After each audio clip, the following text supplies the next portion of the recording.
Ladies and gentlemen, it is time to welcome you to the 7th round of XRL here at X3 here at Singapore.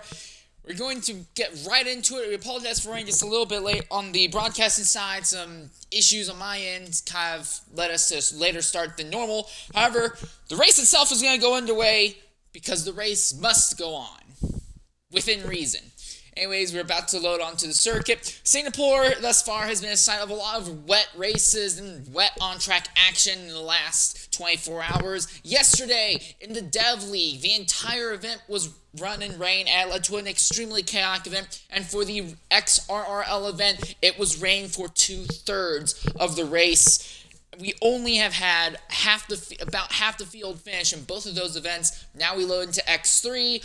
Hopefully, we'll see a little bit more than half the field finishing in today's race. Right now, 18 drivers are here on track. There may be another straggler who shows up in the middle of qualifying, but I'm not putting any bets on that as we prepare to load onto the circuit proper. Singapore, a very, very difficult street circuit to really do anything with, even by yourself. The walls are always there, and with the small little bends here and there around the circuit, it makes it very, very easy to make a mistake and end up smacking the wing or the entire front suspension off your car and into a wall. And then overtaking here is a premium. Pretty much every overtake here has only come from the benefit of the drivers ahead making a massive mistake or with DRS. So qualifying is going to be at a premium here today. We're looking at 18 drivers showing up for Q1 right now.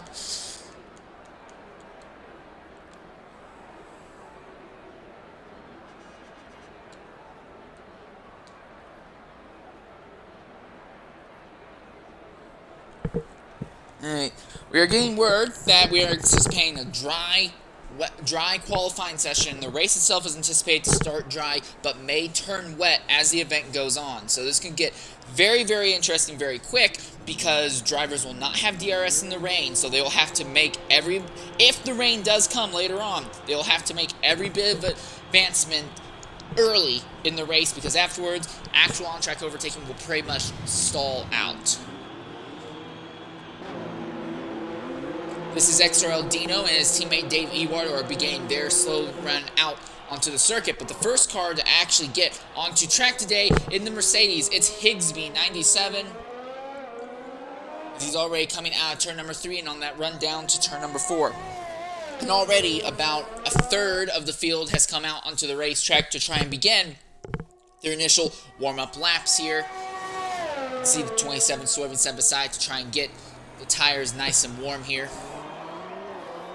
So real quickly, while we're looking at the various drivers pulling out into the circuit, there's XRL Gusty, who's had a very, very interesting last week or so.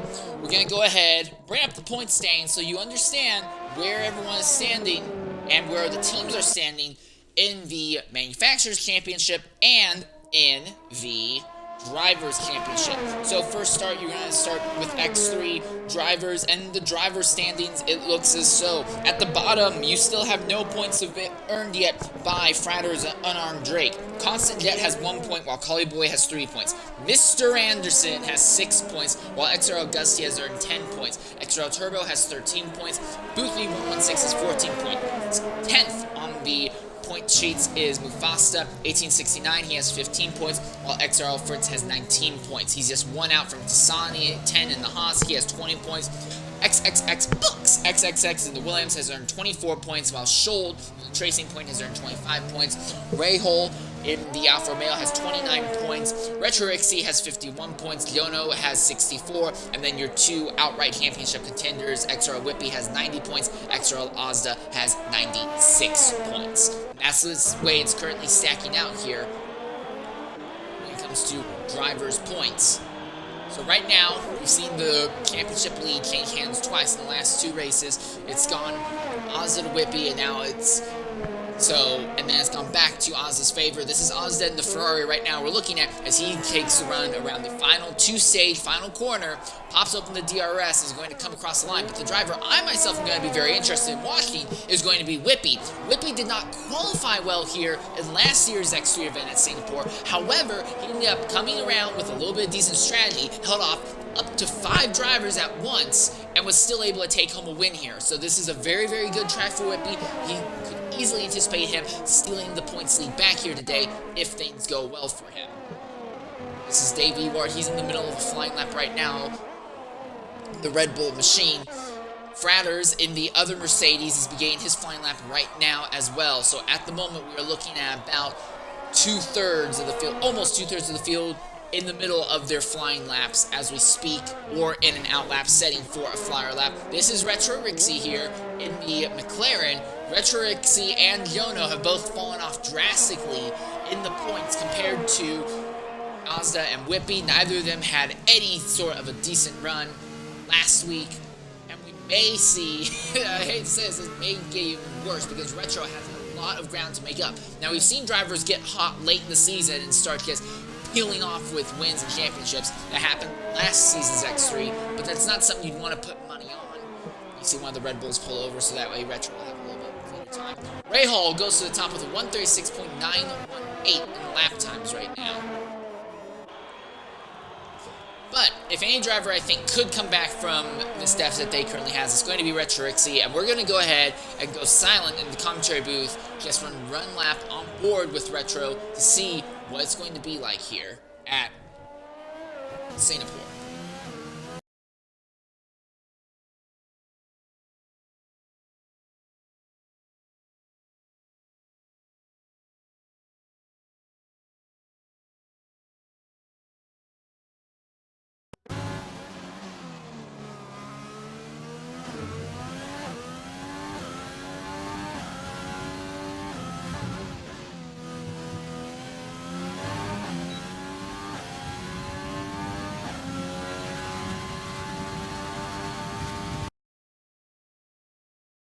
Silent for the moment, silent for the moment.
Alright, and that is a full lap on board with Retro Rixie with the time that goes right to the top, 1:36.338.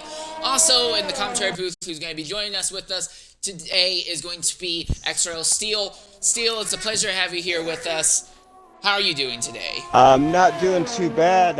Actually looking forward to this race today. From what I understand, it's going to be a very, very tight field. It'll be interesting to see how this race shapes up today. Also, Steel, I just want to go ahead and say good job at bringing home the hardware and equipment yesterday.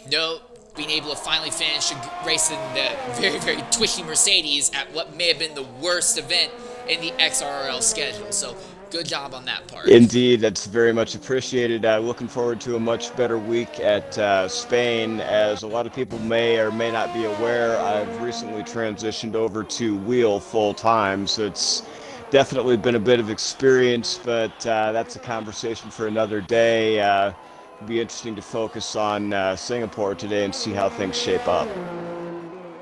All right. Well, it looks like our points leader, XRL X3 has had a little bit of an incident in Sector 2. He's going to invalid lap, and he goes around, and he knocks the front wing off completely. He already had a little bit of front wing damage on the thing, but he came around one of the tighter corners in Sector 2. The car span right around, nose into the inside wall, and now there is no front wing on that machine at all. Yeah, very very unfortunate situation for us. It'll be interesting to see how he how he recovers from that. Currently in P7, see if he's able to make it out of Q1 today.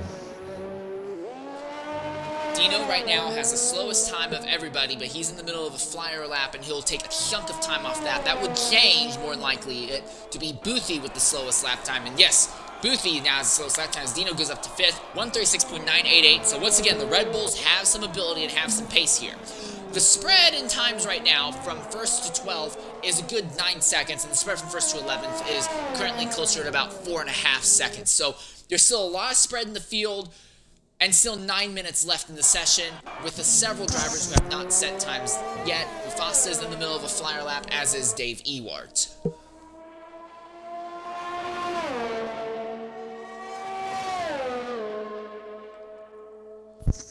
Currently in the drop zone, it's looking like we have Constant Jet, Mufasa 1869, XRL Jono, which it's actually really surprising to see him in the drop zone, as well as XRL Whippy. 3 of those 4 drivers on their outlaps, waiting to see what Mufasa is going to do here as well. Schold also is in the middle of a flying lap as Constant Jet is prepping to get going. Constant Jet's on the run down to the last corner right now, so assuming nobody gets invalid lap times, you're going to see a lot of new times go up on the sheets very quickly. One thing that's interesting about Singapore, and Books of tires from the session, the pits he feels no need to continue pushing.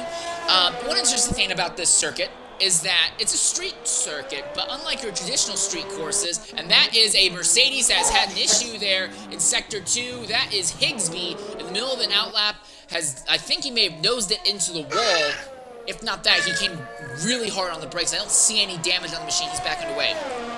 But as I was trying to say, one of the interesting things about this circuit, it's a street course, but unlike, say, Monaco or Baku, there's a lot of runoff on the street circuit, and that leads directly to a lot of invalid lap times and time penalties in qualifying and the race.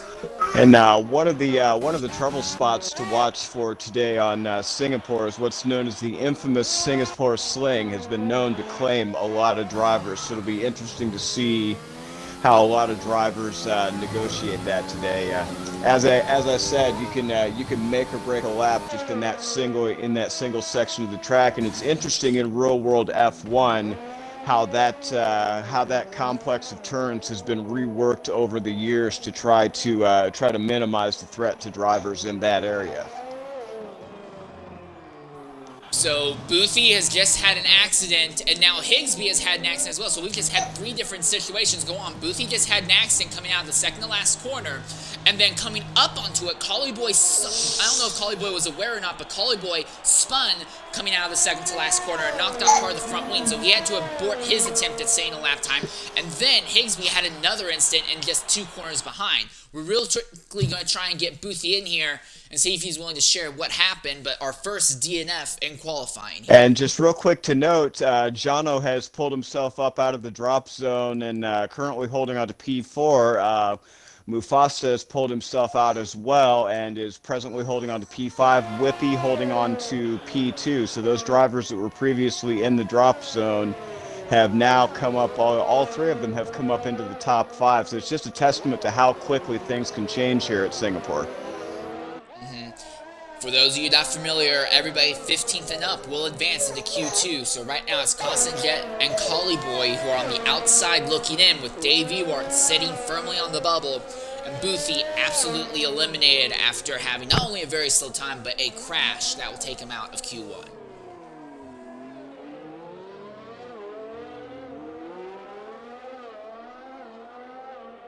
Right now, and Rixie having squabble in the back end, nearly going into the wall. Very nice recovery from him, though. Seems like those Mercedes are still giving drivers troubles, even though we're in X3 now and not even XRL. Ooh, you can see the rear of that thing really liking to step out here in these 90-degree corners. Insane. I will be right back. Give me about 2 seconds. Taking care of my son. Alright. So Higsby is going to abort the lap he was in the middle of. Constant Jet is going to also abort as he has invalidated his lap at the moment. XRL Ozda is coming out on track right now. He has a better time going on. If he can just get himself solidly, I'd say in the top 10, he'll have a chance at locking himself into Q2. Just to put things in perspective, the second in points driver, XRL Whippy, currently has the second fastest time right now. So Whippy, Retro Ixie, Books, and Jono all seem to be in a very good position. High likelihood they will all advance into Q2. Ozza is still in the good for the moment, but it could go south for him very quickly. Coming around the final corner, let's see if he's taking any time off. Yes, he does. Ozza moves himself up into 8th right now. 136.918, that actually ties him in comes to lap time with Rahul as he now begins his cooldown lap. XRL Dino, who is currently 9th, is in the middle of an out lap. XRL Gusty is in the middle of an out lap as well, and Collie Boy has also begun an out lap.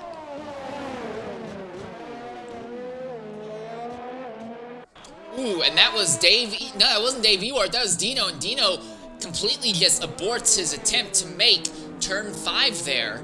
Just goes off into the runoff. Thankfully, it's a lot of runoff there, so he doesn't have to do a 79-point turn. It'll just be roughly a 6-point turn to get back onto the circuit proper. As long as he didn't lock up the tires, he should still be good. We only have less than 3.5 minutes left in the session. Dono goes up to 2nd on the timesheets, 136.345. So the McLaren's showing some great strength here in Q1. No driver in the middle of a true flying lap right now. Dono has just completed a flying lap, but we believe he is on a cooldown session at the moment. Looking at his time up the line, yeah, he's nearly 2 seconds down, so he's in a cooldown session at the moment. The thing that will be interesting will be, when Rahul retires in the pit lane out of 7th, will be Gusty and Collie Boy, both of the AlphaTauri drivers coming across the line now to get a flyer lap going. Oh, and Ozda has gone into the runoff there in Sector 3 at one of the 90-degree corners. It's going to take him a little bit of time to get properly back onto the circuit. There's no one directly around him, so he shouldn't have too much of an issue. Whippy retires from the session. He feels no need to continue pushing. I imagine Ozza will retire in the pits and will not have another chance to go for another lap. Mufasa is out on the circuit trying to get a faster lap right now, which is an interesting decision considering I imagine everyone from about 5th on up is pretty much locked in. Schold is in an out lap. Gusty is in the middle of a flying lap, but he's invalidated it. Higsby is in an out lap, and Dave Ewart is in an out lap as well. And yes, Ozza will retire from the session in pit lane. Constant Jet is on an out lap, and Collie Boy is on a flying lap, but Collie Boy's flying lap is currently slow and down on time. Sector 2, drop zone, the time he needs to be is a 139.151, so Collie Boy needs to find roughly 1.61 seconds somewhere around the circuit here. And it looks like there's some wing damage. Part of the front wing end plate is missing off the AlphaTauri, so I don't know if he's going to be able to make it happen with that wing damage. It's going to be close, to say the least. Dave Ewart is out, trying to improve right now. Trying to keep Constant Jet and Collie Boy on the outside, looking in. Constant Jet has now begun his flying lap. 3 more corners left for Collie Boy to navigate. Now 2, now 1. As he's coming down to the final corner now. And he's going to abort. The wing damage is too significant, so Collie Boy will not be able to advance into the next session. Constant Jet, though, it might be a different story, but also might be a different story with Dave Ewart. He's currently in an invalid lap. However, if he has the fuel to go for another shot, he will have the time to make it. But Collie Boy will not advance to the next session. He has to bring it into the pits. Jono retires. He feels no need to continue pushing the car. Mufasa is still in the middle of a flying lap right now, but it's an invalid lap, so I'm not 100% sure what the point was for him to go out again. Then you have Dino, who is in the middle of a lap right now. He's just started one. Schold is in the middle of a lap as he's going through the opening parts of Sector 2 right now. Gusty is in the middle parts of Sector 2. Higsby is coming down to it, and Higsby has 9/10 of a second up on his last lap time. So Higsby is definitely putting himself in a good position. Fratters retires in the pits. Coming out of the final corner, the DRS pops open. Higsby goes up into 10th, and the time is over in the session. It looks like Rixey's 136.338 is going to hold up to give him pole for Q1. It'll be interesting to see how much he can improve on that in Q2. Oh, that's interesting. You call him Rixey, and I've always called him Retro. Okay. It's just, Anyway. That's interesting. Alright, so here's a little bit of interest. So Constant Jet has just gone across the line, and he moves himself up to 15th with a 138.966. Dave Ewart, though, is in the middle of a lap right now. It says that he's down by almost half a second, so it's not looking good for Dave Ewart at the moment. Gussie was able to get a lap in. That brought him to 138.389, though.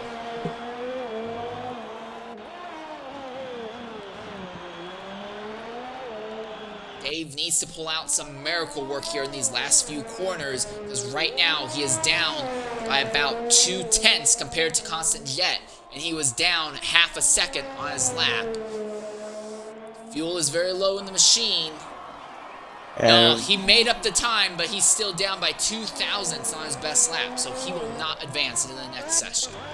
It looked like coming around the penultimate corner, he came a little bit wide and may have suffered an invalidation, causing him to hang back a little bit. Just a look from this angle.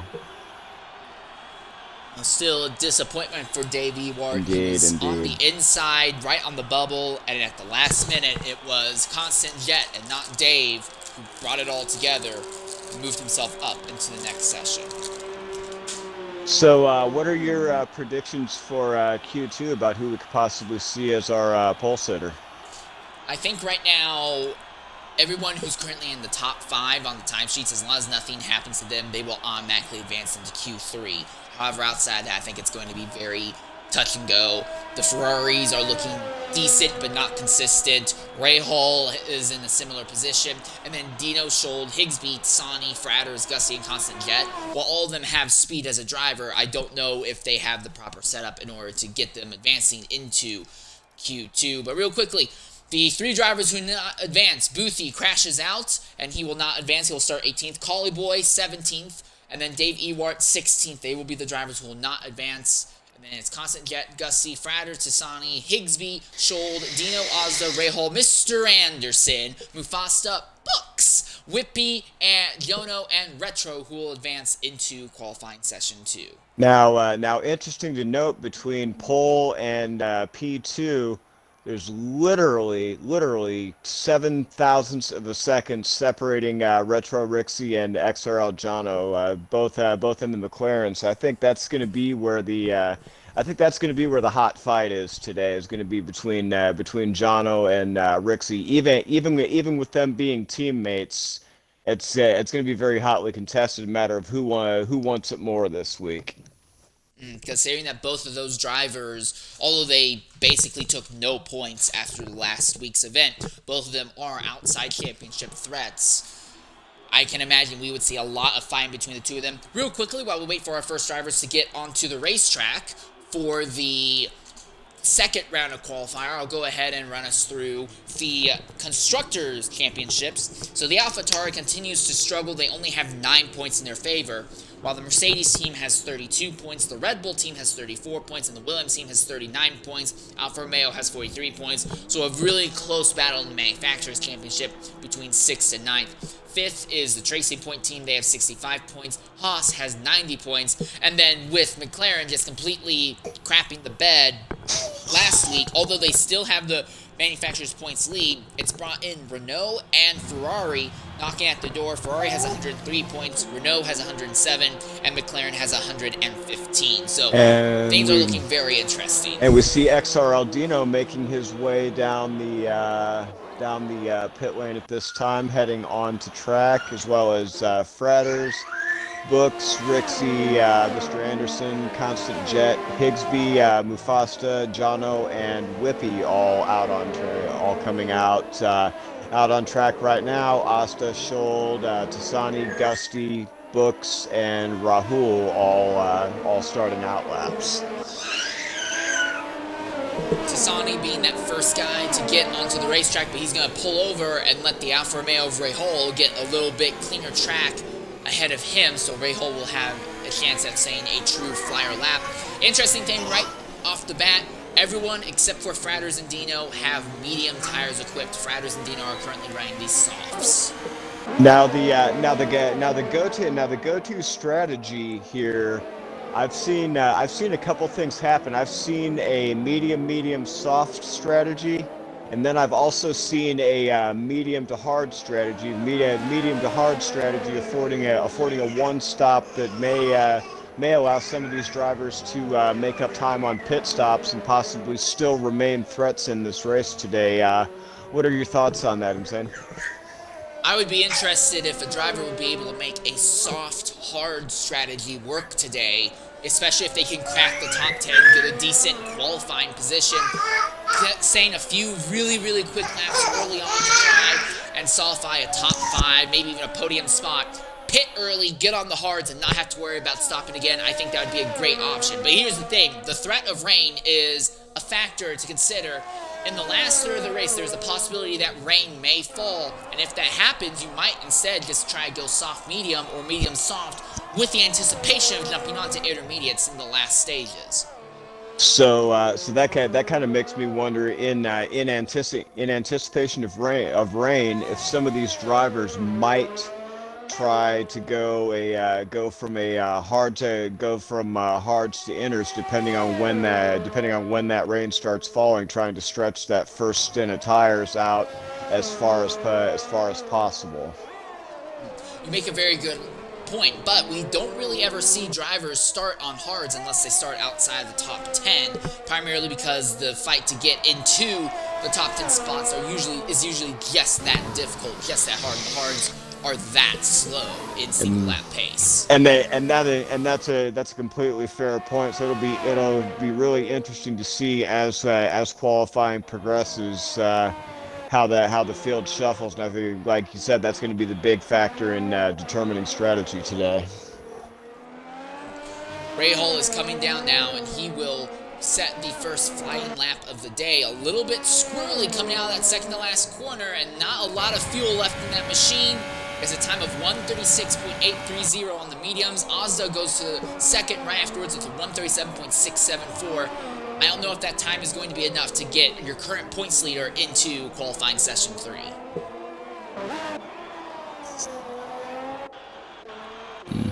Tassani coming up into P2 with a 1:37.229. Gusty 1:37.588, pushing Asta down into P4. The two McLarens are coming around to put their lap times. Yono is going through the last 2 corners right now, while Retro is about 3 corners behind him. So at the line, the first of the McLarens will set a lap time. XRL Yono to the top, 1:35.863, and here comes his teammate Retro Rixie sliding the car out of the final corner. He will go up to 7th though, 1:38.343. Not a very competitive lap from Retro. Absolutely outstanding time from XRL Jono. That's one of the better times I've seen from him here at Singapore across past races. If memory serves, his fastest lap ever here at Singapore, I believe, was a 1:35.6. I think is the fastest time I've seen him pull off. So very close to form for him today here in Q2. And then Whippy, who is second in the points, looking to bounce back, goes up to second on the timesheets, 1:36.278.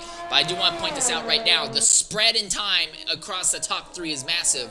Rahal, with the third fastest time, is still a second and some change out from Yono. So that really puts in perspective the amount of ability that Yono, and to a lesser extent Whippy, have here at the street circuit.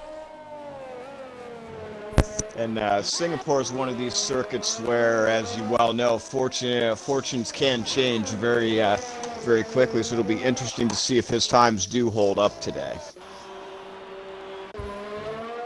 Currently, we have 3 drivers in the middle of a flying lap. Mr. Anderson, Constant Jet, and Higsby. All of them are currently running around in the second sector on the racetrack right now, with Constant Jet likely be the first one to set the time, assuming he's not invalid.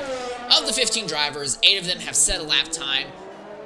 Gusty, Schul, and Retro, I anticipated slightly faster times from all of them thus far. I will not lie.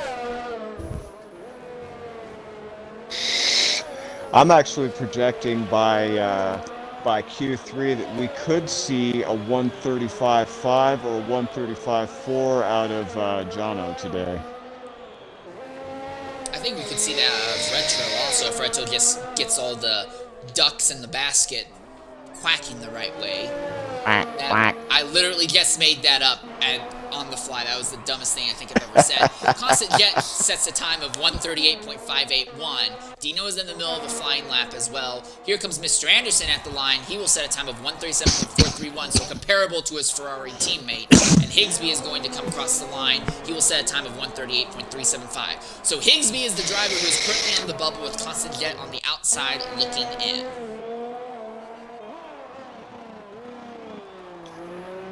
I don't know. I don't know that I'd necessarily sleep. I don't know that I'd necessarily sleep on Constant Jet, because he's been known to pull things out of the fire on more than one occasion, especially in the qualifying rounds. So like I said, I don't know that I would sleep on him just yet. You make a great point. We definitely see it happen a lot of times here. The problem with Singapore, though, with those ever-present walls and runoff, if you put the fire up a little too hot when you try to pull the thing out, you might overheat the tires and go right off circuit. So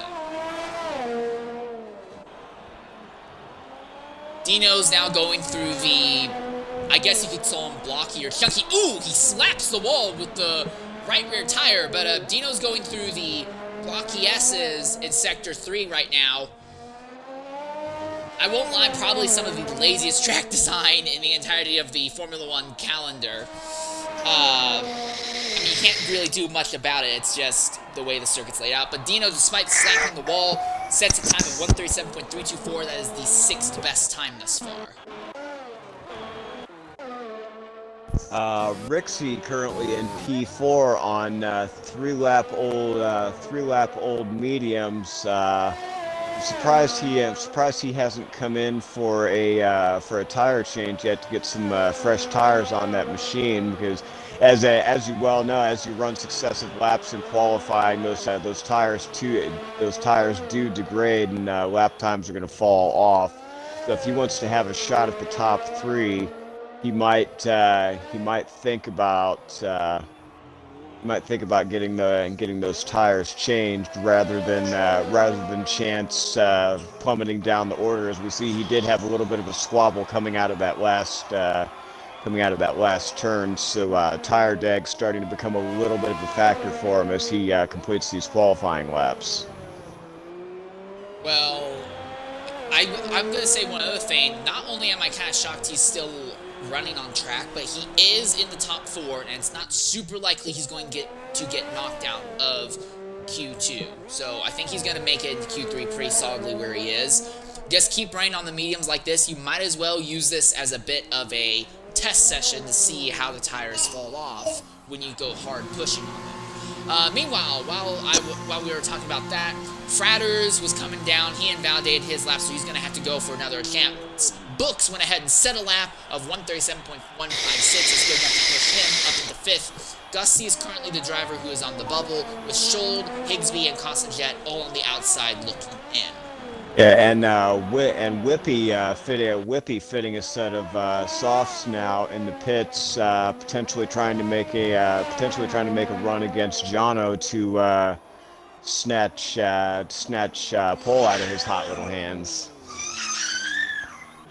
Gusty abandons the lap he was in the middle of, as Higsby and Ozdar are both now swapping over to soft tire compound, so they will be attempting to put on softs to solidify, or in Higsby's case, get into Q3.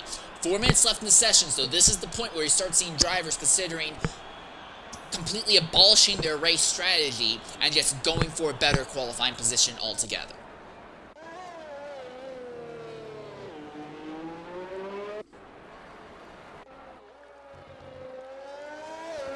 And we are now getting...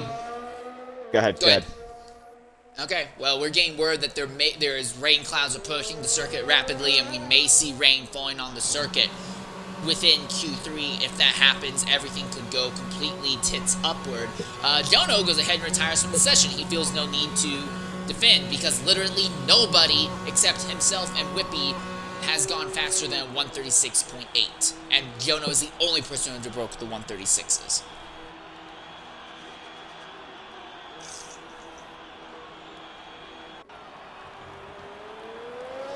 Fossa is in the middle of an outlap right now in the Williams. Coming down to the last 5 corners.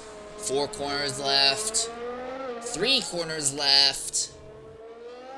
2 corners left. And now he's coming down to the last corner. No one's in the middle of a hot lap at this exact moment. Mufasa is about to change that. He will attempt to be the 14th driver to set a flying lap here. And now Higsby has put on soft tires. He's in the middle of an outlap. Constant Jet and Fratters are still on the pit lane, and both of them have equipped soft tires. Gusty has equipped soft tires. Whippy and Ray Hole have both equipped soft tires as well.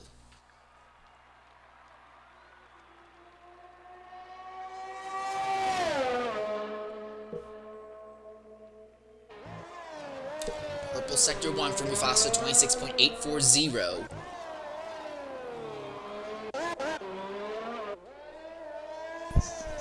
Let's see what he does here. Looking very smooth through Sector 2 as he makes the transition into the long straight. Just very smooth entries and smooth exits. I think he might. Scholl retires from the session in pit lane with a time of 137.798. Oh, and Mufasa tags the wall in Sector 2. Whippy retires from the session, but Scholl, this is weird. Scholl retired from the session. Oh, Mufasa hits another wall. Oh, he did it again. Oh, you can't keep doing that. You're going to damage the front wing. I think he has damaged the front wing also. Ozza has just retired from the session. Retro's retired from the session. A bunch of drivers are suddenly retiring from the session all of a sudden. It seems like a lot of people just seem to think that it's not worth the risk of keep running on circuit. But Scholl retired and he's outside the top 10. Ozza is 8th, and if Fratters and Mufasa put on some good laps, as does Constant Jet, Ozda runs the risk of getting booted out of Q3. Book's retired from the session. Retro's retired from the session. And yeah, Mufasa's coming into the pits now. Not quite sure what happened on his lap. I think that initial strike with the wall may have caused a little bit of damage, or may have just simply disrupted his concentration on the laps. We saw him playing a little bit of ping pong in Sector 2. Well, the problem now is that there's only 52 seconds left in the session, so there is no way for Mufasa to get out there and set a lap, so he will not advance to the next round. And now the question is, what about Fratters? Fratters is now beginning his flying lap, and Constant Jet is just a little bit ahead of him, trying to improve on his lap time. Gusty has been kicked out, and now Mr. Anderson is the driver who is on the bubble right now.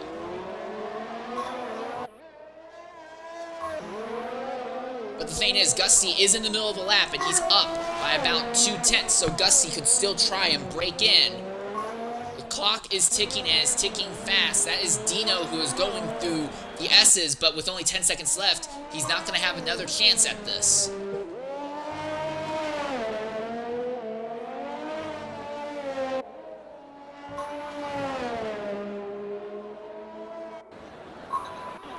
Dino goes up to 3rd. Gusty does not get a clean lap time, so he will not be able to advance. Constant Jet and Fratters are currently in Sector 3.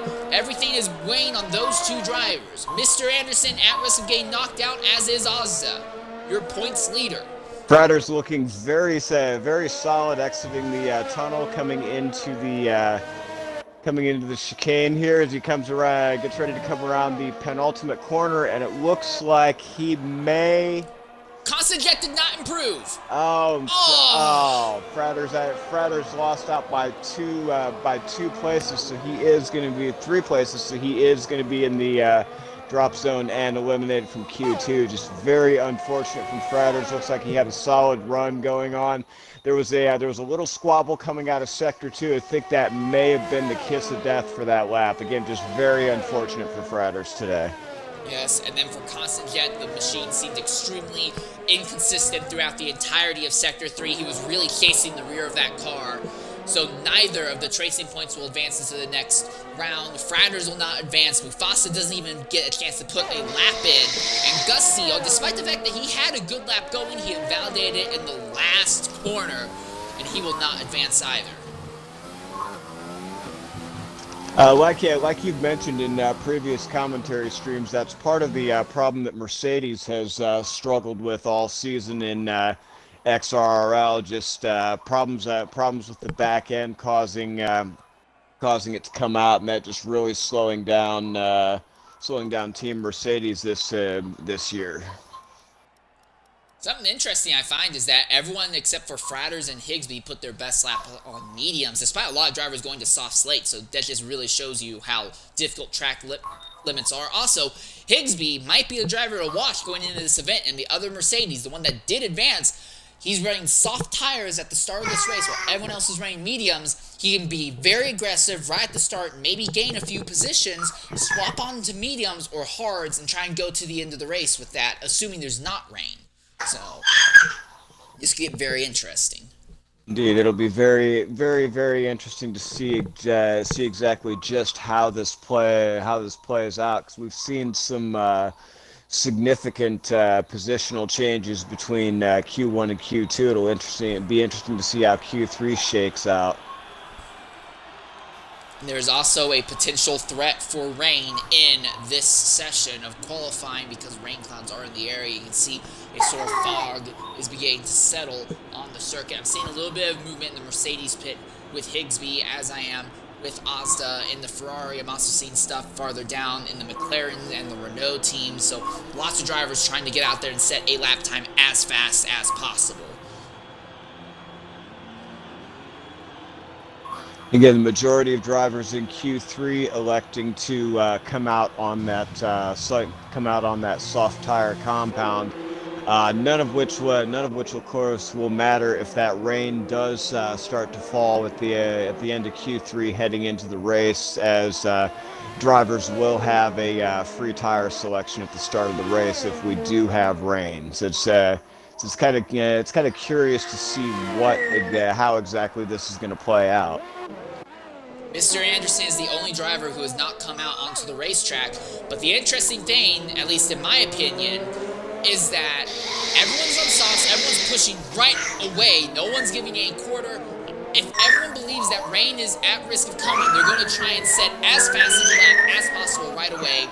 A lap time here takes about 1 minute and 45 seconds when you factor in the time to come out of the pits as well.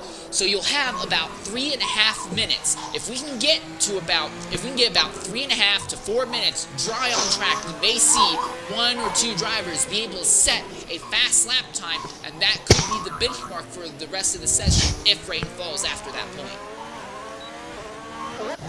Okay, so that's a good point. And the counterbalance to that as well, though, is with these drivers running the times that they're running, if they have to adjust on the fly to some type of hybrid setup, the extent of which is going to be a differential adjustment and possibly 1 or 2 clicks of front wing. Ray Holland validates his first attempt. Keep talking. Ray Holland validates his first attempt. Making a slight adjustment to the differentials, as well as possibly adding a click or 2 of front downforce, being the extent of what these drivers are able to do with Parc Fermé enabled. It's going to be interesting to see how much those lap times shift and how much the handling of the car shifts. So unless as a driver you've opted to go with a hybrid setup right out of the gate, it's going to be interesting to see how these drivers adjust. Well, there's one thing that's I've heard a long time ago, and it generally does stay true. A dry setup is going to be faster in the wet than a wet setup will be in the dry. Right, so absolutely, I don't know if we'll see very many people trying out the hybrid setup unless rain was to start falling right now in the middle of a flying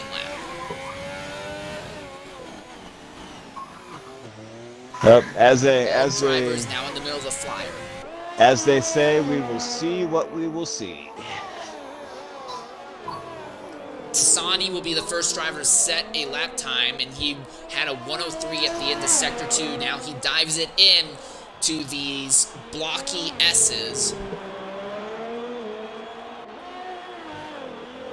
A lot more stability in the rear of the Haas and the other Ferrari-powered machines than what we've seen in the Mercedes-powered machines. I have to wonder if it's either an issue with torque, and the drivers are dealing with a little bit more torque than they like, or if it's just a unhappy differential setup that we're seeing across all the Mercedes-powered teams. Tassani goes to the top with a 136.710. He will be joined right afterwards by Whippy to the top with a 135.343. Impressive job by Whippy there. Ozza, 136.846.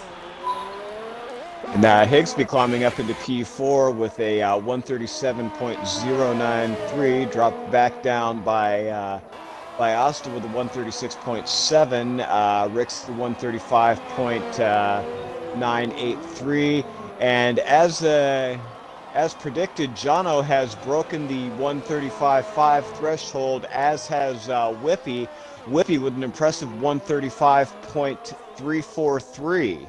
So blowing the tires off Jono's time by almost a full tenth and a half. So very, very impressive showing from him.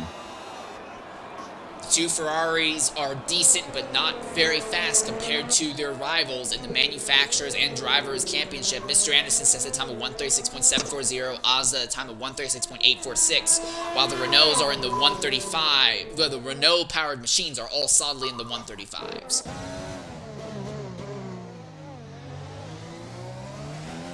Rahal is coming out of the pit lane now. He's going to try and set the lap that he basically took away from himself earlier, and Dino is going to be the next driver who will set a time 1:03.856 at the end of Sector 2, but he taps the wall on exit.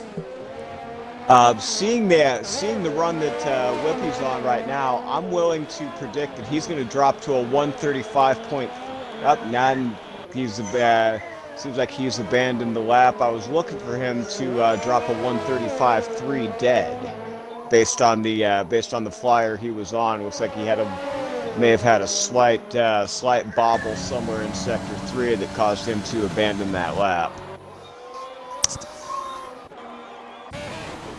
Alright, so 9 of our 10 drivers have set times, and we have 5.5 minutes left in the session. At this point, if rain was to suddenly start falling, I think drivers would have enough time to still get one more lap down before the track becomes impossibly wet to handle on the slicks. The track doesn't immediately go dry to wet. It normally takes a little bit of time to dampen up, and the main racing line will take even more time because of all the cars going over it. I think even if rain was to fall now, drivers could stick on the slick tires to the end.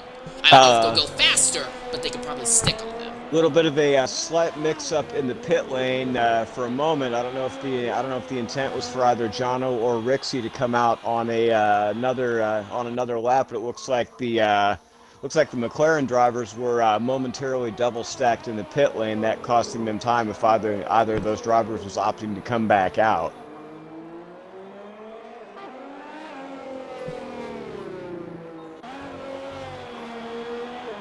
Mazda in the middle of a cool-down lap, while Tassani is in the middle of a hot lap, but we're not anticipating the Haas will catch the Ferrari. And Jono coming back out. In the middle of an invalid lap, and Higsby is also in the middle of an invalid lap, while Rahal is trying again to set a flyer.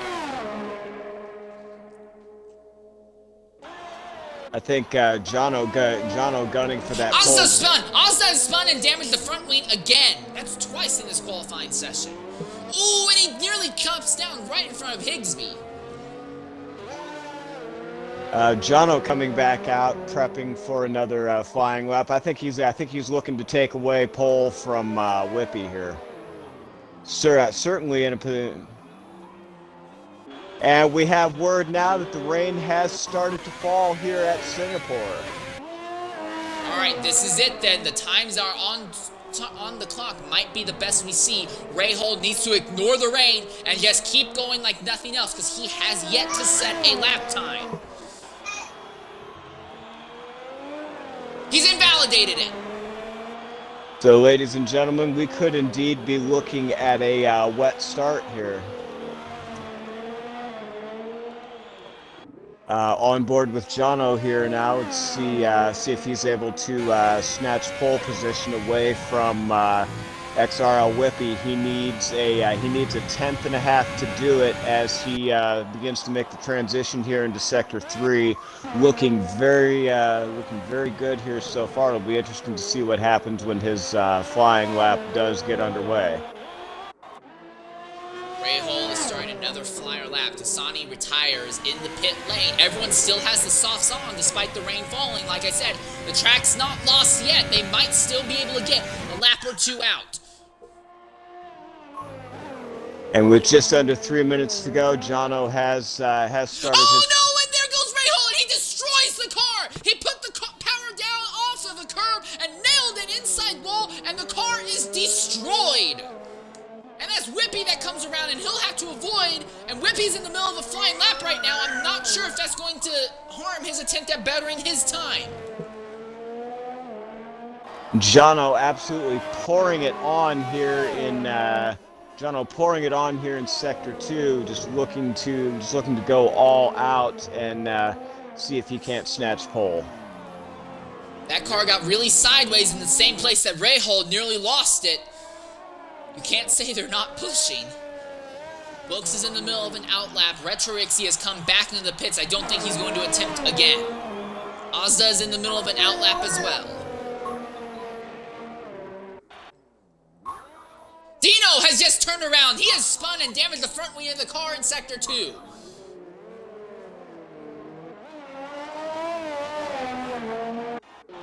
And that's going to be right in front of Jono. So Jono is going to catch the damaged machine of Dino in the middle of the S's. That might compromise Jono's attempt at lap. But Jono's lap is extremely slow anyway. I'm getting word that his lap time is 6.8 seconds down off of his prior time.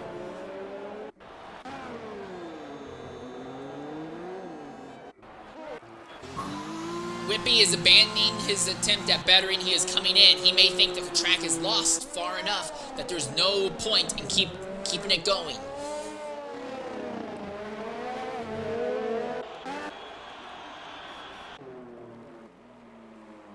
Ozza, wing damage. He smacks the wall. There's more wing damage on Ozza's machine now. And Jono is abandoning it. He's coming into the pits. I imagine Ozza's going to do the same. So no cars out on track with a minute left on the clock. This means that... Oh, Ozza just missed the pit lane entrance. Ozza missed the pit lane entrance, and that is not going to bode well for him at all. And he has a very, very damaged Ferrari and will have to go an entire another lap. What he needs to do is just take it slow, take it careful. The entire front wing is pretty much ripped off the car at this point. He cannot be aggressive on the throttle, can't be aggressive in turning. He just needs to keep that machine alive. He is guaranteed at least an 8th place start if he can keep the thing together.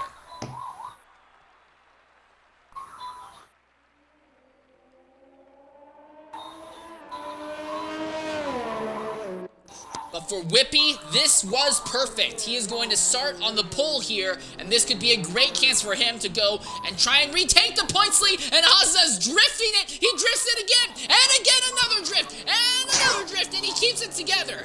Forget Tokyo Drift, ladies and gentlemen. We have Singapore Drift. I think Ozda might be waking up to his past life as a Formula Drift constructor or something. Oh, good! What is he doing? I think he's just trying to keep that thing alive on a very, very wet racetrack with no front downforce, pretty much. Ladies and gentlemen, we'd like to introduce you to the spontaneous formation of the XRL Drift League. And this is going to be a really difficult corner here. There's a lot of runoff. Be very careful putting the power down, mate. He kept it off the wall. Between you and me and saying, I think we need to give Asta driver of the day just for keeping it out of the wall. Oh, well, the lap's not over yet. Come on, be careful, be careful. Oh, I'm gonna have a heart attack. I think I can feel Light Yagami putting my name down in the death note right now. And Asta miraculously keeping it out of the walls, getting so close you could reach out and touch the walls, but Asta's still doing an outstanding job of at least keeping it out of the wall. Oh, and he does it again. He just has one corner left. He just needs to make it into the pit lane. That's it. This will be on the XRL highlight reel for this season. I can promise you that. And if he can just make it into the pits proper, he will start 5th in the race. Okay, we can calm down now. He's okay. Alright, we need to talk to Ozza as he's getting out of the pits. Ozza, go ahead and include your audio. Oh my God. I've seen stars, and I'm not even the one on the track. How the heck did you keep the car clean? I don't know. I don't know. But yeah, I literally don't know how I got it. Obviously, I overshot the pit because I thought, it'll be the same as dry. Because it looked like it wasn't really that wet, but then I realized, it's really wet. So obviously I overshot it and I had to do another lap, and then obviously with no TC, slicks and rain, it doesn't go very well. So yeah, and I had a few minutes there where I could have DNF'd there, but Jesus, my heart is pounding right now. I do have to say, outstanding job considering all the circumstances stacked against you that you were able to keep it out of the walls. That's a testament to driving skill that you were able to keep it out of the wall in those conditions. So very, very good on you. Yeah, I kind of felt like Kimi when he does rally. So translated the rally to the F1 and made F1 turn into any more like F1 rally. But yeah, F1 Tokyo Drift, shall we say? So yeah, and hopefully I'm gonna have a couple of good overtakes through the race and hopefully get a good result here today. But yeah, as you know, Singapore's a very demanding track. So yeah. So my major question to you, Asta, is when can we expect the premiere of the new XRL Drift League? It's in the works. So yeah, I'm not too sure, but I'll keep you posted. Sounds good. I'll give you drifting lessons, Sounds good. Well, we look forward to seeing you in the race. Best of luck to you today. Thank you. Harkens back to memories at the Mexico Q3 last season, where we saw one of our championship contenders in the Alfa Romeo just going lap after lap after lap, pounding it on soft tires on a fully wet racetrack there. And in the end, he actually ended up improving on his start position on a wet track. So this isn't the first time we've seen drivers do some mad lad stuff in qualifying in the wet, but this one will definitely go down in history, especially if Ozda pulls out a championship at the end of the season. But in any event, ladies and gentlemen, there you have it. We have our grid for. We have our grid for the race start. Starting on pole is going to be XRL Whippy, followed by XRL Jono, Books, Retro Rixie rounding out the second row. We have XRL Asta and Tasani rounding out row 3. Mr. Anderson and XRL Dino row 4. Higsby and Rahul on row 5, XRL Gusty and Schold on row 6, Fratters and Constant Jet starting on row 7, Mufasta, Dave Ewart starting on row 8, Cooley Boy and Boothie rounding out the pack in the at the back of the pack. So this will be very interesting to see how this race shapes up today. So, excuse me, so the big thing is, I don't see rain falling right now on the circuit, and pit lane itself looks relatively dry, so I don't know if we're going to be starting on the tires that they ended Q2 on, or if we're going to be starting on intermediates, because here's the thing, if we're going to be starting the race on wet tire compounds, the tires are going to be chunking themselves apart in just a single lap they have to go around the circuit here. Indeed, but if they start on the but I don't know if they're going to start on the dries. I hope they start on the dries, but this could get really, really difficult really fast depending on what the game decides is the way to go. Absolutely, absolutely. It'll just be very, very interesting to see how this does shape up today. I mean, a lot of these drivers very skilled at running under wet conditions, but especially at Singapore, just wet conditions can be the absolute kiss of death because it causes every breaking point just changing. I feel like it changes so much, so it'll be interesting to see how these drivers are able to compensate for that. Alright, so you basically ran a little bit over half of yesterday's realistic race length in the wet conditions. You were able to keep the car alive. What's the big thing that you took away from that you think can be applied to this event here? I think you just have to be very methodical about where you're placing the car, estimating how much your braking point has changed, and just when, where, and how much you can get on the power. One of the things I was able to do that helped me a little bit is I made a significant ride height adjustment. Now one thing I did do as well is I dropped my differentials down, and I had on my initial setup I had 2 clicks of front downforce and 2 additional clicks of rear downforce and a reduction in brake pressure that kind of allowed me to manage the car a little bit better. All of which are standards when you're going for a wet setup. So I feel that was beneficial to me. And another major thing is I didn't take any unnecessary risks with the car in anticipation of being able to make it through to dry conditions. All right. But here's the interesting thing we're looking at right now. It would appear that we're going to be starting in dry conditions and then might go into wet conditions in the race. There's no guarantee that rain will show up later in the event, but it's anticipated. Now, I do want to ask a favor of you, Seal, real quickly. Yes. So typically, whenever we have 2 people in the commentary box, and there are anywhere from like 14 to 20 drivers on track, typically I'll try and stay focused on the front of the pack. Would you be willing to try and like stay focused on the back of the pack? Absolutely. And break in if you see something happen. Absolutely. All right, sweet. Right now we're just standing by, waiting to get underway here at Singapore. And for those of you who missed our qualifying, that was a very interesting qualifying session 3. Rain coming late in the session. Almost everyone set laps early on. Rahul invalidated a lap and then crashed on his next attempt. And then Ozza just knocking the wings off the car, tried to come into the pits, missed the pit entrance completely, and on worn softs with only like 30% of his front wing on, drifted that car all the way around another lap and was able to keep it alive. So a very, very interesting Q3 leading into what should be a dry race start as everyone is beginning to ready up right now. We are just moments away, ladies and gentlemen. 4 lights, 5 lights.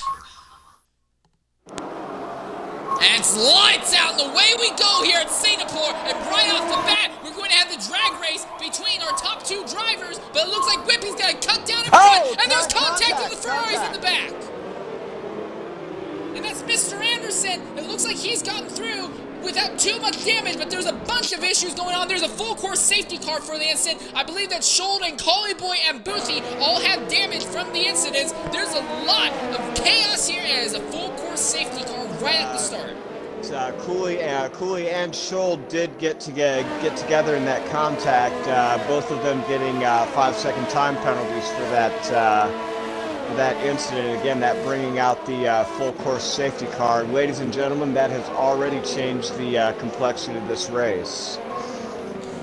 Of note, Scholl is one of 2 drivers, along with Mufasa, who elected to start the race on hard tire compounds, but now Scholl is going to have to try and outrun or eliminate a 5-second time penalty. But at the front, Ozda was able to get in front of Retro Rixie at the start, so move Ozda up into the 4th position. Jono is 2nd, and Whippy held on to the top spot on the outside, but it was an aggressive shot by Whippy there.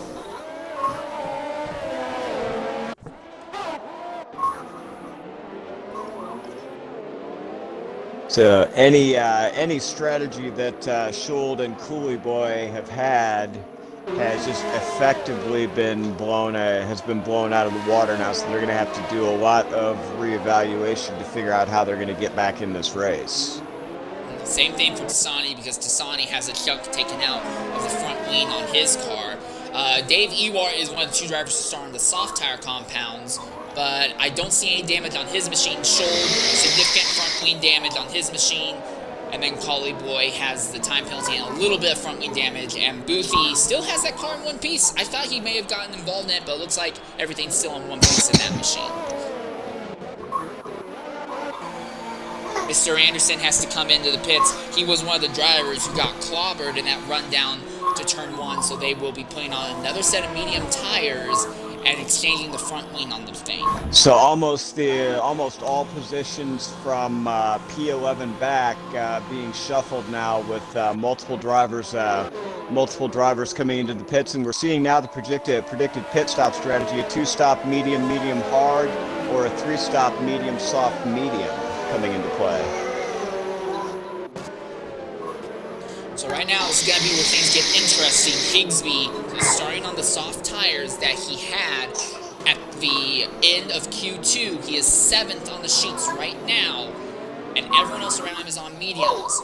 Having these extra laps under safety car will help a little bit more extend the life of those softs. So if he can get a good run, he might be able to get in front of Rahal, Retro, or even Ozda if things just go his way at the start.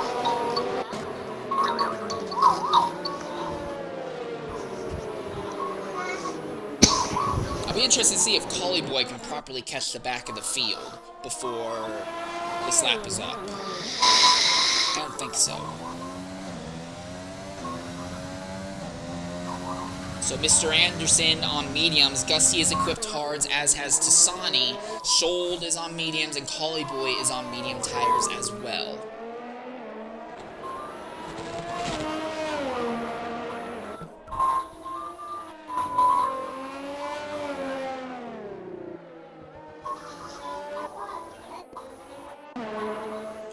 Looks like Gussie is going to come up and catch the back of the field, but I don't think Schuld or Collie Boy will, and we may go another lap under yellow just so they get a chance to properly catch the back of the field here. Whippy now has the race firmly in his control. He can back up the field as much as he wants at the start. Last week at Australia, we saw Ozza do that a lot of time, do that on the 2 safety car restarts. He backed up the entire field in the first safety car restarts and ended up running away, but the second time he did that ended up leaving him open to attack from other drivers, and actually lost the race lead for a time. So it's a very aggressive strategy, but it can definitely work against you if you're not properly setting yourself up to get that good run coming to the line.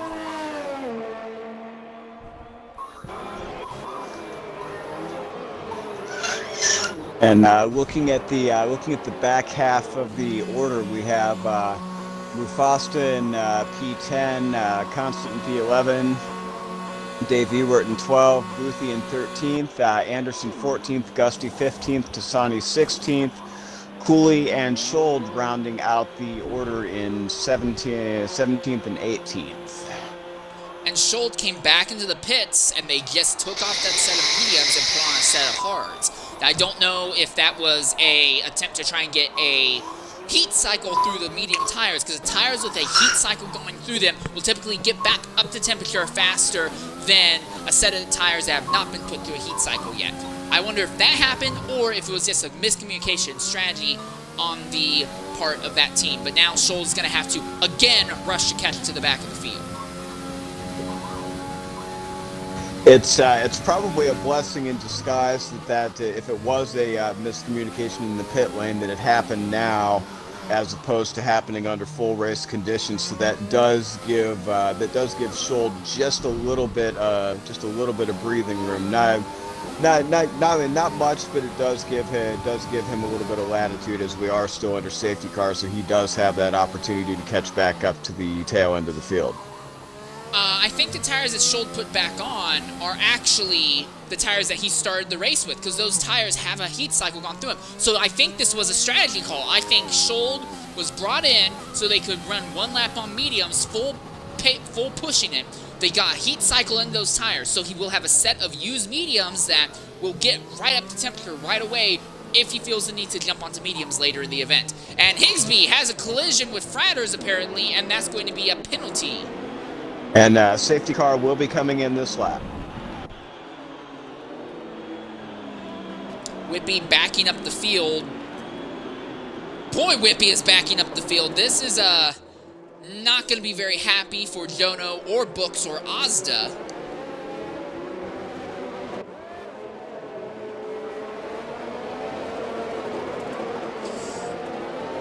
All right, Whippy, when you going to get going?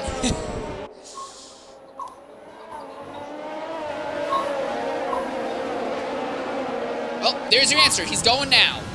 We are underway once more here at Singapore. Oh, looks like a little bit of contact with the wall, sector 1. Not quite sure who that was. I think you might have had a better vantage on that. I was following on the top 2, so I didn't get a good shot at it. But look at this gap that's already open. Costa is around, and he's going to plummet down to the bottom of the order, and it looks like he did take the front wing off, so that's going to be another trip around and back into the pit lane for him.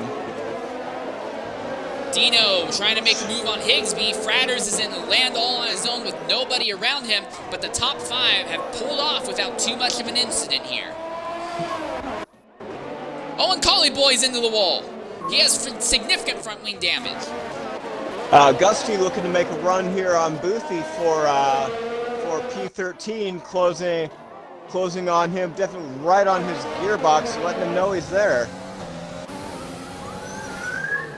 Ray Hall right there behind Constant Jet. He has Dave Ewart, Mr. Anderson. Oh, Constant Jet hits the wall and ends up compromising his line coming out of that corner on the straight. This might be Ray Hall. Ray Hall did not have a good run onto the straight, so he's not going to get the chance yet. Mr. Anderson having a look at Dave Ewart here for P11. And Boothie having a look at Anderson for 12. So a little bit of a three-way battle going on for P11 at present.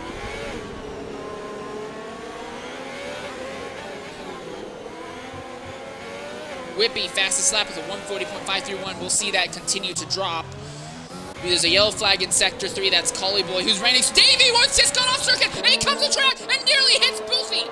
And last minute he swerved to avoid Boothie, but now moved Davey Ward down to 13th. And that giving Anderson an opportunity to overtake Boothie here for P11 and take out almost a full second on him. Moving back, Gusty having a look at Dave Ewart here, backing off now. Higsby has lost a position to Dino, so now Dino is going to be up in 7th position. We'll start putting pressure on the other Mercedes if he can. Constant Jet has Ray Hall still right on his rear bumper, and Mr. Anderson is now going to go against Boothie, neck and neck for the 11th position. Boothie having another look at Anderson here, riding on board with him. Ooh, his teammate Ray Hall is fighting really hard with Constant Jet as well. This may go from a pair of battles to one large 4-car battle here.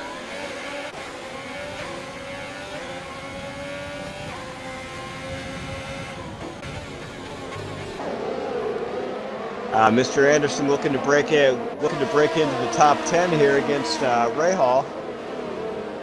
I just noticed there's wing damage on Boothie's car. He's missing the end plate on the right side, and that's not going to help him very much. Oh, and it looks like Ray Hall has a time penalty. Looks like Constant has taken a little bit of damage as well. Looking back here from the 11th position forward to Ray Hall and Constant Jet as they come around the penultimate corner here. That's Dino who's coming into the pits, so apparently there's something wrong with that car as well. Boothie trying to make a run on the outside against Ray Hall, but he's gonna back off here and let Ray Hall have control of the corner here for the moment.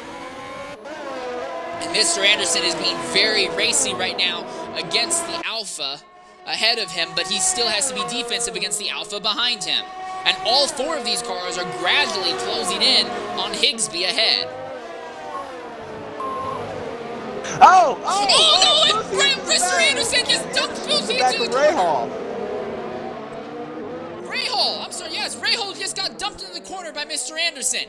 So Mr. Anderson goes up in the 10th, but I don't think it was an intentional dump. It looked like it may have been a misjudgment under braking. But that is the last way you want to take home in a position. And Collie Boy has had an accident. Collie Boy has stopped on circuit. He's finally getting back underway. But our last place driver, Collie Boy, has had an incident coming out of the second to last corner. Another wing change will be required for that team. Yeah, and that contact between the two of them just a moment ago. It's just that gap was there, and then just suddenly it wasn't. Oh no, and there goes Schuld, and Schuld goes around, and wow, Tassani avoided him by the slimmest of margins.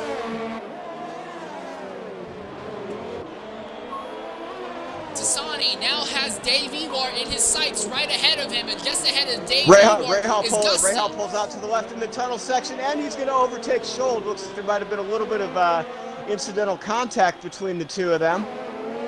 No, I don't think that's what happened. Schuld has all that wing damage from the spin he just had, and he's just not able to get the corners done properly. That's why Schuld's coming in now. Dave Ewart's coming in as well to repair wing damage on his machine.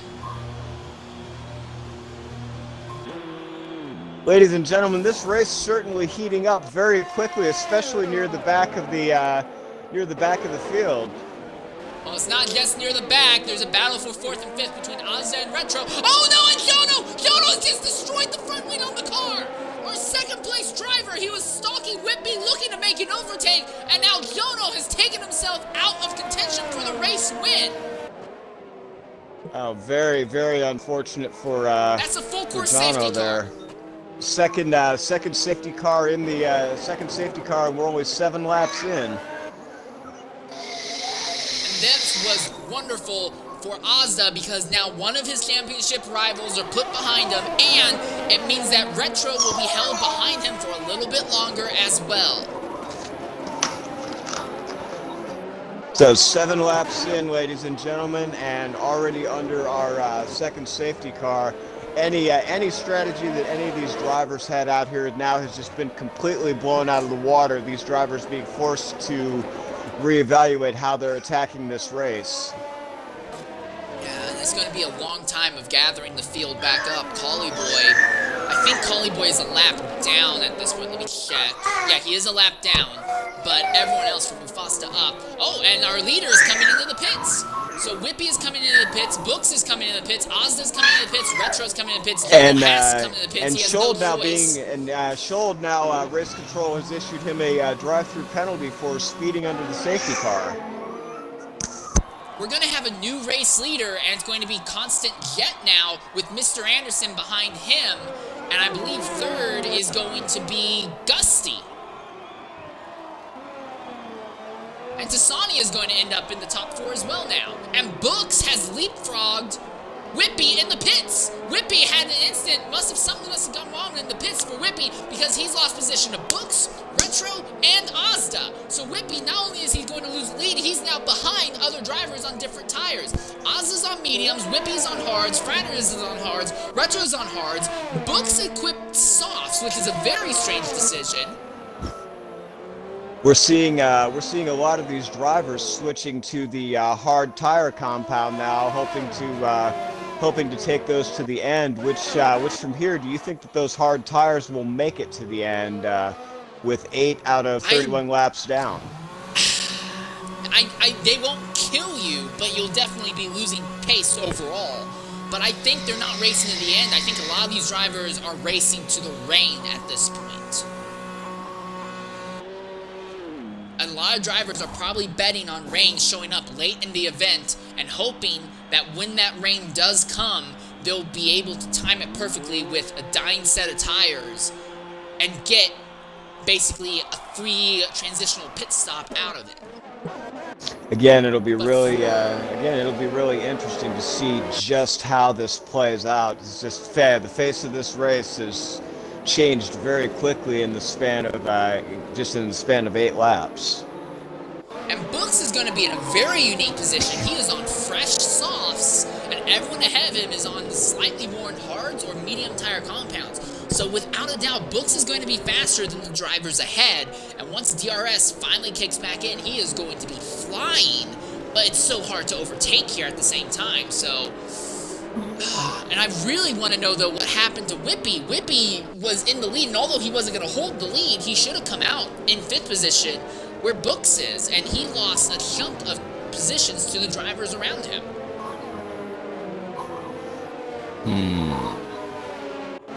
Oh, Mr. Anderson is coming into the pits right now. And that will drop him way down through the order. He's probably going to fall to 16th position. But he's equipping hard tires. And he's being joined on pit lane by Collie-Boy. Collie-Boy is coming on into the pits as well. But Collie-Boy is a lap down, so he does not have as much of a effect on the race. Mufasa is still 56 seconds out from the 16th place driver, Mr. Anderson, so it's going to take Mufasa a long time to properly catch the back of the field. I wonder if they might just go ahead and set them green coming on to lap 10, because you're going to be waiting for Mufasa for a very long time here. If it's any consolation to Mr. Anderson, even though he has dropped down to P16, I've got my son sitting next to me today, and every time I've put the spectator mode on Mr. Anderson, he's pointed and cheered. So I think Mr. Anderson has a little bit of a cheering section here today. Mr. Anderson, you have earned many new fans. That he has. My son has always had from birth. Anytime he's seen me playing F1, he's always smiled and squealed. So I think we may have the next future F1 champion on our hands here today. Well, while you're at it, you might as well go ahead and try showing him some IndyCar and Formula E, so he gets a really wide variety of options if the Formula One politics game turn against him. Alright, so the entire field is properly gathered up now, with the exception of Mufasa, and he's just about caught the back of the field. So hopefully we should be going green this lap. There's the word from Race Control, safety car will be coming in this lap. And Constant Jet will be the driver leading us to the green, with Gusty and Tassani behind him on hard tire compounds, and then Books will be starting fourth with Fresh Softs. Those Fresh Softs. Where I can get some Fresh Softs is going down to Panera Bread, and I bet they can get some Fresh Softs for me if I get there nice and early in the morning. Oh, that actually sounds really. Oh, and there's really contact! good. 2 drivers just had instant, and that was Higsby. Higsby another instant coming to the green flag.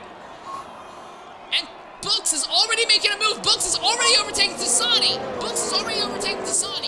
And Mufasa coming in. Contact! The pits again. Contact between Books and Dusty, and both of them have just had an instant, and they're coming together. Retro and Ozzy are now in a fight, neck and neck, and Ozzy's going to try and take the position over the McLaren.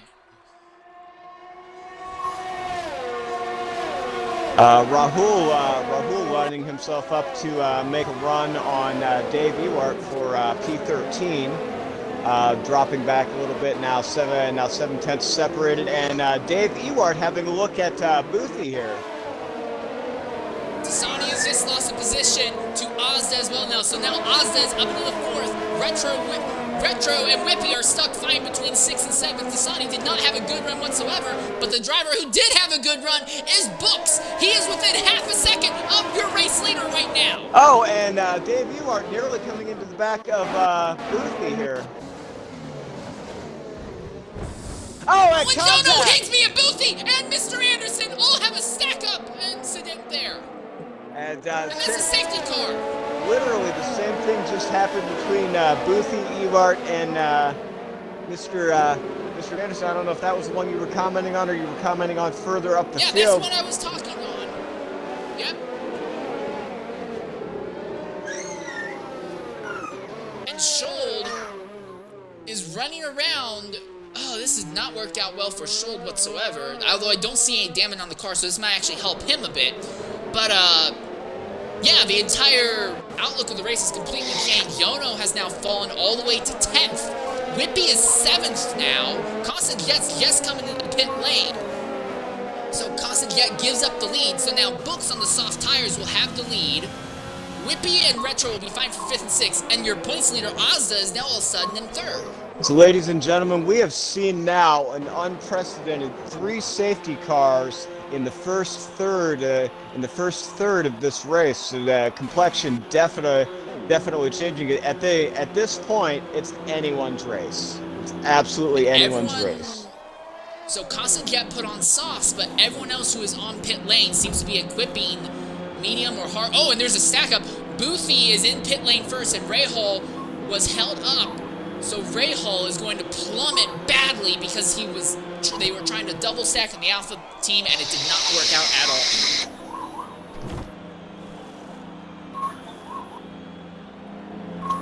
Ladies and gentlemen, you have got to ask yourself at this point, what exactly is happening here?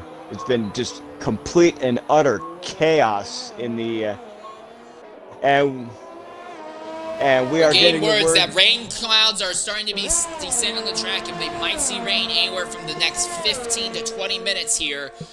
And for the drivers who just put on hards, that's going to really hurt them because they're not going to have any pace. This actually might play in the favor of drivers like Books and Constant Jet who put on softs. They'll be able to fly up through the field, and just as their tires start dying, they'll be able to jump in and put on intermediate tires if, and it's a big if, but that's if the rain actually does come. The rain is in the area, but not on the track yet.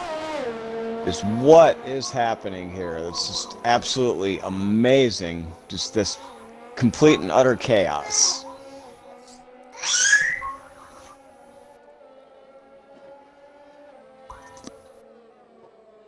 Yono now back in the 12th position now. For drivers like Yono, Ewart, Mr. Anderson, they have hard tire compounds. They are going to be praying for no rain to the end because they just want to run those hards to the end of this race.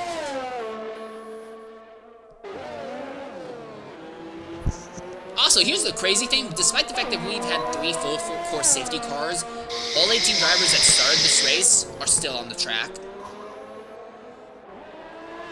That's actually surprising, given the amount of damage we've seen to some of these drivers that they're still in it. So I think it's a testament to we've had some incidents, but the drivers have done a really good job at trying to minimize the impact of those. So again, it'll be interesting with the full field still intact to see how this plays out. 'Cause as I've said so many times this race already, strategies just changing at the drop of a hat. I know we're only just over a third of the way through this race, but based off of everything that's happened thus far, and this could change obviously, I would give driver of the day to Tasani. Tasani has had to avoid a crazy spin, nailed the avoidance, ended up with some decent strategy up into the top 4. And although he lost positions on that last restart, he's still going to be 4th. I think he might be in a really, really good position, especially if that team calls the swap onto intermediates right, if/when rain appears. I'm actually going to sound, I can get on board with that, but I'm actually going to sound a little bit of note of dissension here. I think, honestly, we're going to see either Asta, Retro, or Whippy come up into the top 3, with Whippy as my favorite to take home the win today, because Whippy has a propensity for being able to recognize situations ahead of him, adapt and react appropriately, and get into positions to allow him to be successful. So I think my pick for the race winner, if not driver of the day, is actually going to fall to Whippy. I can see that Whippy is not a bad person to put the money on. He won the pole here today, and he won this race last season in X3. So it's most definitely within the realm of possibility. They're coming to the green this time by. Books is going to be the one leading them to the green flag. I also would not count out Asta as a potential race winner, because he's managed to maintain himself for the most part in the top 5 from what I've seen from when this race started, and we are going back green. Tasani loses positions immediately to Retro and Whippy, but Gusty immediately lost his position to Ozda, so Tasani just did not have a good start, neither did Gusty. Here comes Retro, and here comes Whippy. They're both going to make some moves on the AlphaTauri coming onto the straight. Boothie prepping for a run on Dave Ewart. Will be interesting to see where that happens. Boothie running wide open. Oh, there goes Gusty, and he spins around. Oh, and a near miss on the part of Boothie as he come through there. Nose of the other driver sitting well out into the track. Boothie did very well to avoid a collision there. Mr. Anderson and Fratters and Dino are having a fight, and now Mr. Anderson, it looks like he has wing damage. I think he has wing damage. I might be seeing that wrong, but Mr. Anderson is just taking the position over Fratters. Fratters has significant wing damage, is bouncing off the wall, and now Dino gets held up in the process. Dave Ewart sustaining some wing damage. And Greyhole has had an incident farther back as well. That's going to be a huge performance impact on Boothie here, as there's now a significant gap opened up between P12 and P13. I would expect that Boothie's going to pit to replace it. Oh, and very aggressive move, very aggressive attempt on the outside by Boothie to get around Dave Ewart. Fratters with that wing damage is holding up everyone from 7th on back right now. And someone's going to have to... No, the Mercedes is staying out despite having major wing damage. They're neck and neck. There might be 3 wide. Dino's going to try and make it 3 wide for the 7th position, but he's going to back out at the last second. And Schuld coming up into P14 over Mufasa. Jono being forced wide in P10. Boothie neck and neck right now, going into turn 4, but he's going to take that position over Dave Ewart. Constant Jet right in the draft of Jono, who's in the draft of Fratters, coming to the end of the straight. Jono looks to the inside, thinks better of it. Oh, but Constant Jet goes for a lunge on Jono, and he's going to be side by side. Jono will have the preferred lane of choice.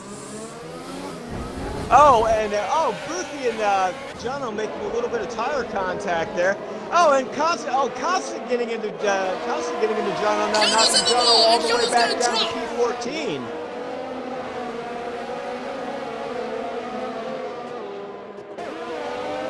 Mr. Anderson is overtaking Tasani farther up in the field, but our focus is on this crazy scrap going on in the mid to back of the field right now. Oh, and Jono just turned Constant Jet, and that's going to cause a traffic blockage. There's 4 cars involved there. Constant Jet is still backwards, and Jono's car is hooked. All right, Jono's finally got separated from Constant Jet. Just very, very unfortunate circumstance for Jono today. And Coolie Boy is into the wall. DRS has been enabled. My God, ladies and gentlemen, what is happening here today? Well, here's something else we want to take note of. DRS has been enabled, and our second place, Ozda, is within half a second of our leader books. We may have a change for the race lead going down to turn 5. And Jono coming on the inside of Mufasa for P14, and Jono diving into the pits, wanting to get his machine brought back up to spec after that horrendous incident with Constant Jet. They're still side by side for the lead. They've done it for 3 corners, but now Ozda will take home the top spot. Schuld thinking of making a move for Boothie for points. That would be for a 10th position, while Boothie making an inside move on Fratters. Fratters is still out there with that significant wing damage, and because of that, he basically has no solid opportunity to defend against the drivers around him. Now he just loses that position to Boothie and is not even remotely able to put a fight up. Schuld having a look at Fratters here. And Schuld is going to take him on the outside. Now here comes Dave Ewart. This is his chance to make a move on the Mercedes ahead. And Fratters did very well to avoid a collision there. Mazda has opened up a gap of 3.7 seconds on your race leader, and that's because Books has wing damage and is now holding up Retro, Rixie, and Whippy. Alright, Books is now coming into the pits. Retro and Whippy are now going to be fighting for second position while Mazda continues to open the gap on them. Dave Ewart all over the back of Fratters with that damaged machine, trying to capitalize on the opportunity here. I wonder if Fratters doesn't realize there's wing damage because he's stayed out. We have the word from race control now. There will be rain in 10 minutes, and Dave Ewart's going to make a move on the inside of Fratters down the main straight to claim P10. Gusty having a look at Constant Jet here in the back of the field. Constant Jet's back end squabbling out momentarily, giving Gusty an opportunity as Constant's going to dive into the pits, and Gusty will claim P13. Whippy and Retro continuing their scrap for second, and there's another scrap going on farther down between Boothie and Schold for the 8th and 9th position. Just to give you a quick rundown on time penalties, ladies and gentlemen, starting from the top of the field to the bottom, we have Asta with 3 seconds, Retro Rixie with 6, Whippy with 5, Mr. Anderson with 5. Tasani clear of time penalties. We have Higsby with 5 seconds, Dino with no time penalties, Boothie with 3, Schold, Dave Ewart with no time penalties, Fratters with 5, Books with 6, Gusty with 3, Rahul with 6, Jono with no penalties. We have Mufasta, Constant Jet, and Cooley Boy. Mufasta and Constant with 8 seconds, and Cooley with 6 seconds. So liable to see a lot of shuffling of the order at the end of the race. Rain is coming ever closer to the race circuit, and many of the drivers seem to believe that it is a guarantee. So at this point, we will be looking at a question of when do you come in and put on the intermediates. If you come in and put the intermediates on too early, you run the risk of destroying the intermediates, chunking them apart, and they're going to be useless to you anyway. If you do it too late, though, you run the risk of totaling the car. Well, with just under 14 laps to go in this 31-lap affair, it'll be interesting to see the decisions that these drivers are going to make with the rain threatening to fall here in just under 10 minutes' time.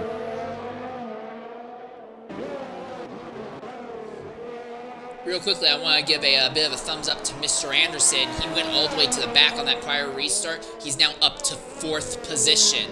And Rahul posting the fastest lap with a 139.6. That's what fresh sauce will get you. And it's not a bad idea, actually, for both Gusty and Rahul and Mufasa and Kali to come in and put on soft tires. If they know the rain is coming, you're not going to put a faster lap time down in wet conditions. So you could try and get that point for fastest lap now. And absolutely too, another thing by them going to the soft, they're trying to put as much space as possible between them and other drivers when you do make that transition to the inners of the full wets, because just having those couple of tenths sometimes can be absolutely crucial, especially if you've got time penalties to contend with, where creating that gap is going to absolutely make all the difference for you. Cooley picking up a 3-second time penalty for multiple warnings at the back of the field.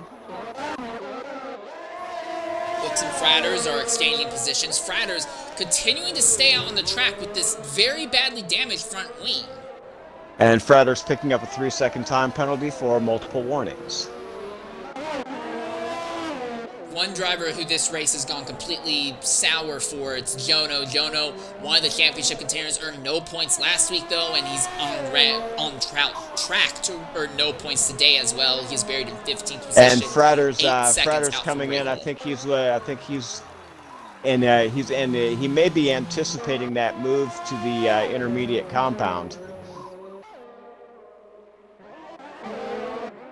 And now he's going to go to the, I believe he's going to the soft tire compound.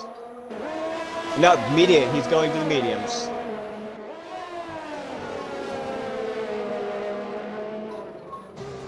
There's still, there's still a battle going on for 5th, 6th, and 7th.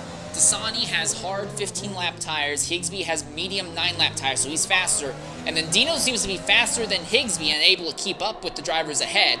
So those 3 drivers for 5th, 6th, and 7th have been a pretty consistent fight amongst them.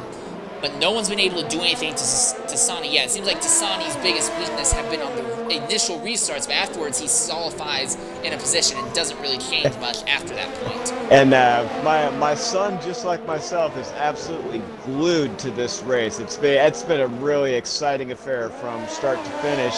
Rahul and Gusty looking to get into a position to battle each other for P12.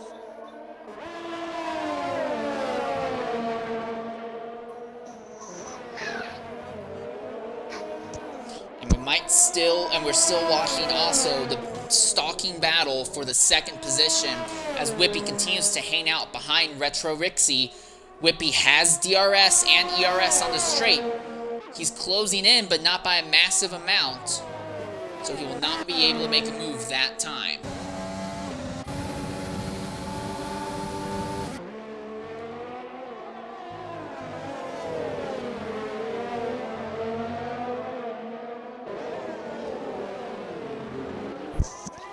Rahul looking to make a run on Gusty here.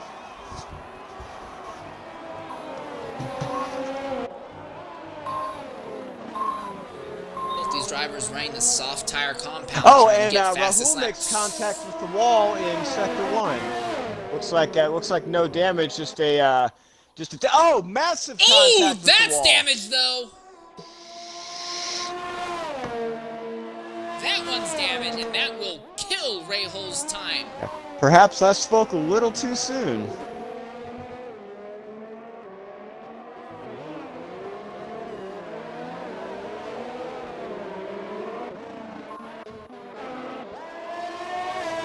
Further up, Boothie. Oh, contact with the wall. Again, that's Rahul, and that has just absolutely devastated this lap for him. Jono streaking by him, as does Mr. Andrew, as does Books. I apologize, as Books streaks by him as well. Rahul has literally no front wing left on the car, so another shot in the wall like what he's had before will likely end his day.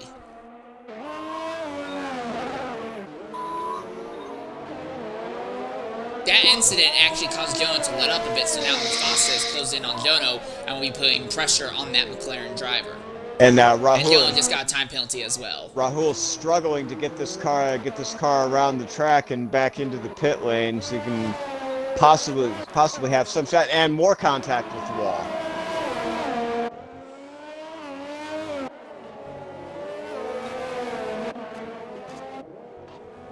Whippy continues to be very aggressively stalking Retro Rixie around the circuit, but hasn't really been able to get his McLaren, his Renault factory machine against the Renault-powered McLaren machine. He has DRS and it's letting him stay right within the tire tracks, but he's not been able to do anything beyond that. Well, something happened there, and I don't know what it was, but between Higsby, Dino, and Tasani, something went on, because now Tasani has wing damage and has fallen behind Higsby and Dino. Be right back.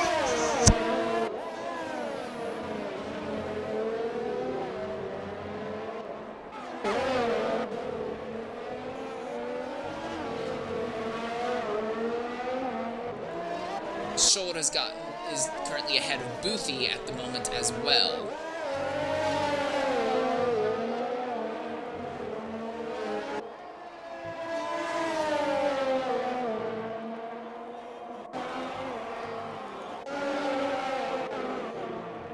Yeah, Sani is coming in to repair the wing damage, and I believe that is Collie Boy who keeps coming to a stop on the circuit and bringing out local yellows as he is trying not to hold up lead cars. There's also wing damage by the looks of it on that AlphaTauri as well.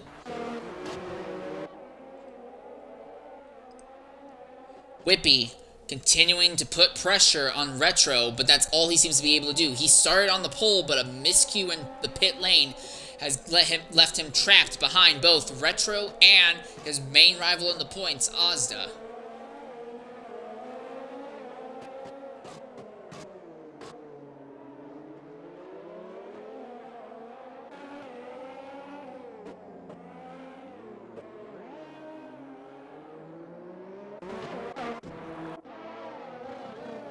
Oh, and Rahal is in the wall with wing damage again. So he had wing damage, he comes out and then gets wing damage again. He honestly might lose a position to Collie Boy if he pits again. If he's going to have no choice, he's going to have to pit again to repair it. So he might lose 17th to Collie Boy even. Mufasa still putting some pressure on Dono ahead of him. Then there's also a battle between Schold and Boothie that is going on for 7th and 8th. And then Dino is still following Higsby but not actively doing anything against him. And then, like we said before, the most interesting battle on circuit is between two championship contenders, Retro Rixie and Whippy. Oh, and Rahal is out!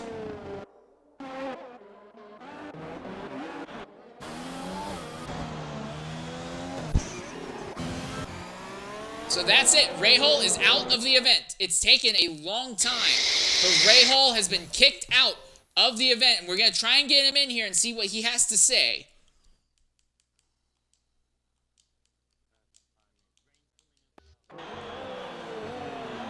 And we're getting word. Drivers are reporting that rain is beginning to fall on the racetrack. And yes, in some of the corners, we can see rain falling on the circuit. So we're probably going to start seeing our race leaders attempting to make pit stops shortly.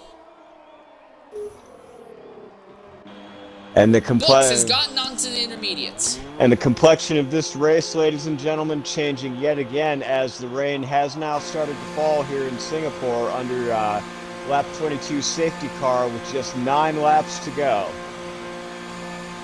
Books has come onto intermediates. Dasani is coming in. He's swapping on intermediates, as is Dono.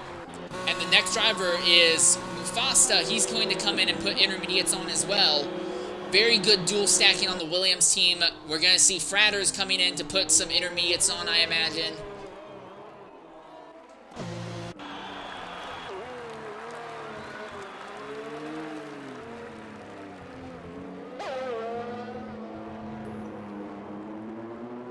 It's fine. Here comes your race leader, and it looks like Ozda is going to come in. Hopefully he doesn't miss the pit lane entry like he did in qualifying. And here we are, into the pit lane for a race leader. We will likely see him go ahead and swap on the intermediates. Retro is coming in. He'll probably put on intermediates as well. Whippy is going to come in and will probably put on intermediates.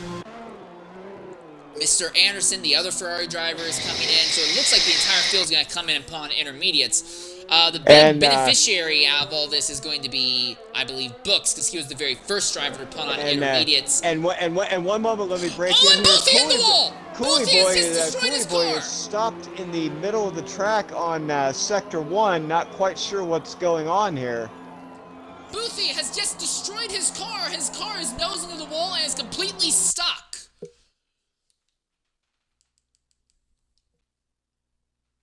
And that's another DNF for Boothie. He definitely has the ability, but he's been having a horrible time properly finishing races.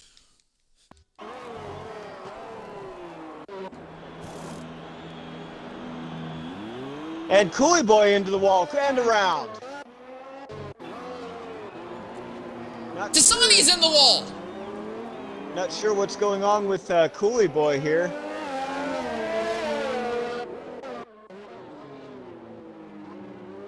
I believe that's Constant Jet. Yeah, it's Constant Jet. So Constant Jet is being let back on the lead lap. Constant Jet's just been disqualified for passing the pace car. Alright, hey, real quickly, in the broadcast booth, we have Boothie. Boothie, go ahead and include your audio. What do you have to say? What happened? I put the soft tyres on because it weren't raining. Then it started raining as soon as I left the pit lane.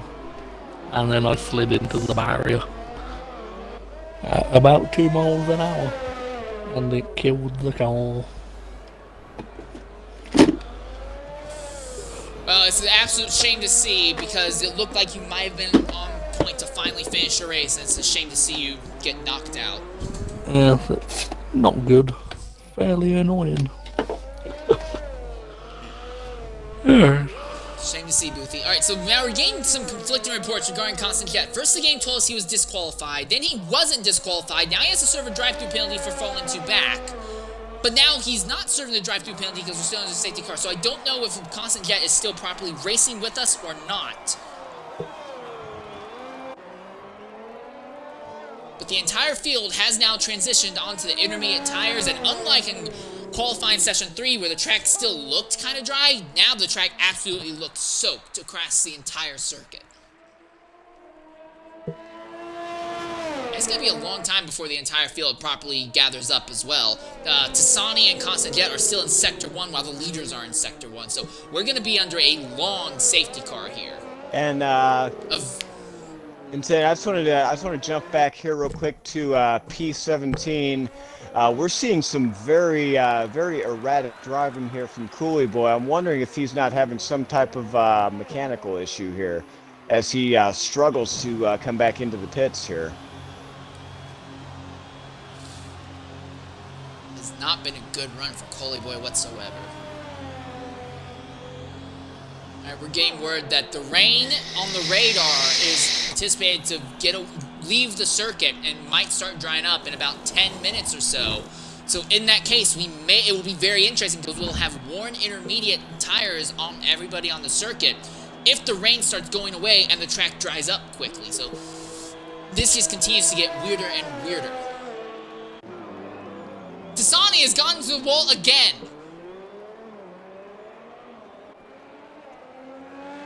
And under safety car, Tassani keeps nosing it into the wall. Oh, God, and we're still under the yellow flag. We're going to be under a long yellow flag. Jono in 10th still isn't even close to catching the lead pack.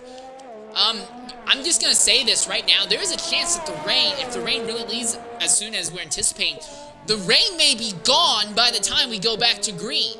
And if that happens, then we're going to be looking at a scenario where drivers farther back might honestly consider jumping back on the softs to try and go back up to the field. I'm very much inclined to agree with that because the minimum safety car distance under wet conditions with the field being dispersed the way it is going to be 3 laps. So that should put us up to lap 26 or 27 before we get back under green conditions, just leaving us a scant 4 laps to go in this race. I'm wondering just what that's going to do, especially to the race leaders here. Yeah, Jono has just now caught the back of the field. Mufasa is still 25 seconds out.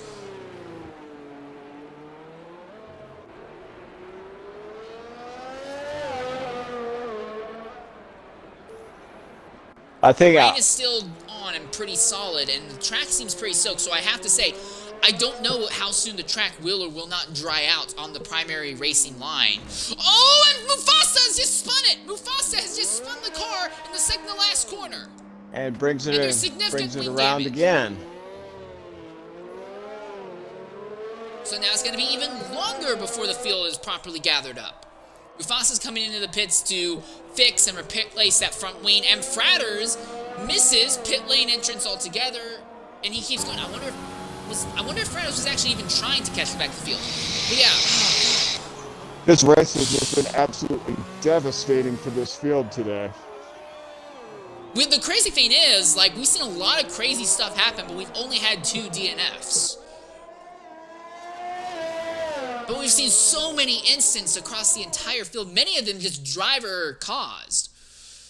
Alright, Fratters is still 28 seconds out from 10th place, so we're still just pittering around under safety car. And something to mention too with a couple of these drivers, with the number of incidents we've seen, I'm starting to wonder what that's doing to their tire allocations. If some of these drivers might not be forced to go to alternative tire compounds, given the rate they've been going through tires at.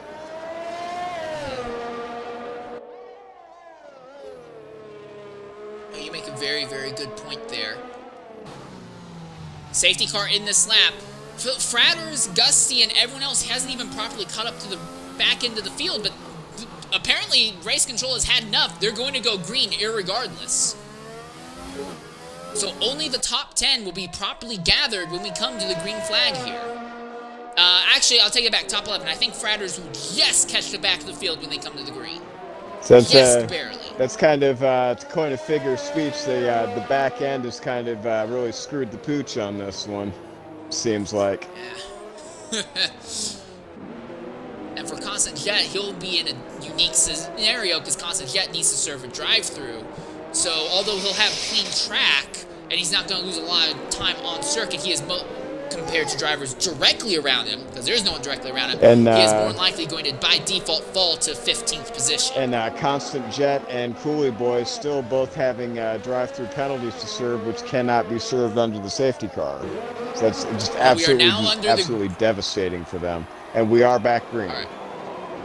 Here comes Mr. Anderson, already putting pressure on Whippy, doing a very good job as the number 2 driver in the Ferrari, putting pressure on the main rival in the points. They're side by side for a 3rd position, but you can see both the Renault and the Ferrari drifting it around turn 3 as they come down to turn 4 now.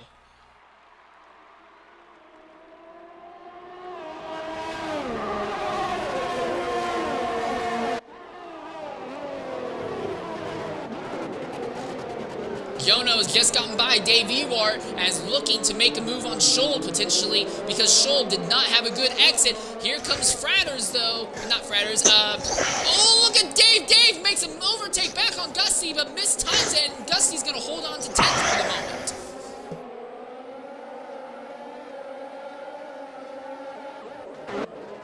Higsby has lost the position of Books, but the 2 of them are still neck and neck through it. And Higsby has now officially lost position of Books. That's going to hold up Scholl. So now Scholl is going to be attacked by Yono. Yono's side by side with Scholl. Scholl's going to hold on, but Yono has to back out of it. Oh, and there goes Scholl. He just knocked Higsby wide. Higsby gets knocked almost into the wall. They're side by side once again for 7th and 8th position going down the straight.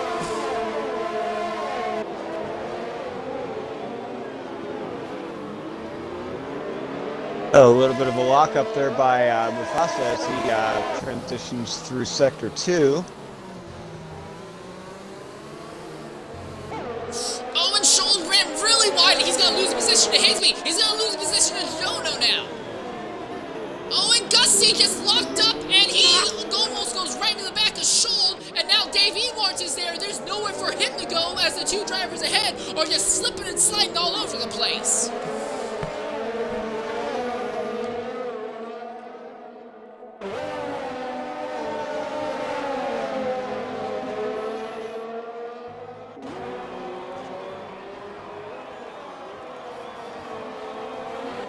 Meanwhile, farther up in the field, the top 5 drivers, all within a second of the car in front of them. And Retro Rixie is trying to put some latent pressure on XRL Ozda, while Whippy is gradually falling off the back of Retro and is falling under pressure from Mr. Anderson. Gusty Dino is there as well. Gusty now looking to make a run on Scholl here for P9.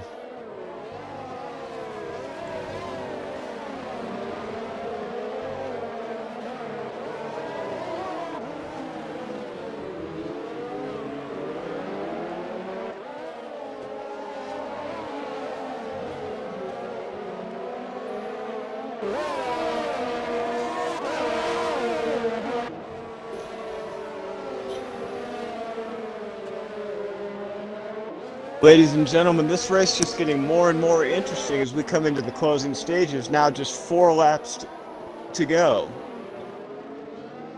Yono is currently hanging out behind Higsby, trying to figure out a way to get by that Mercedes.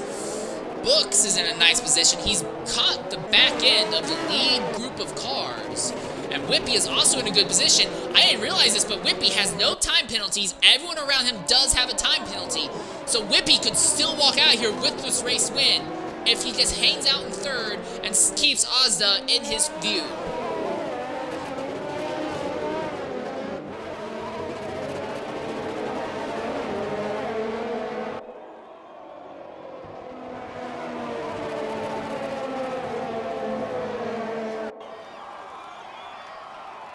Mr. Anderson falling off the back of Whippy. So our top 3 of our top 4 drivers in points are slowly opening away from the rest of the field in the top 3 positions on track.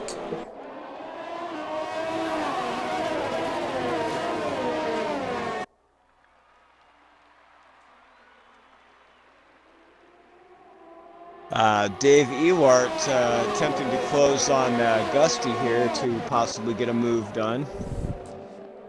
And Dave Ewart is tired with him, and he's going to get it done to bring him into the points-paying positions. Gusty has front wing damage, and that's going to be causing him a lot of problems. Dasani has had an incident in Sector 3. But yeah, Gusty has wing damage, so there was no way for him to defend against Dave there.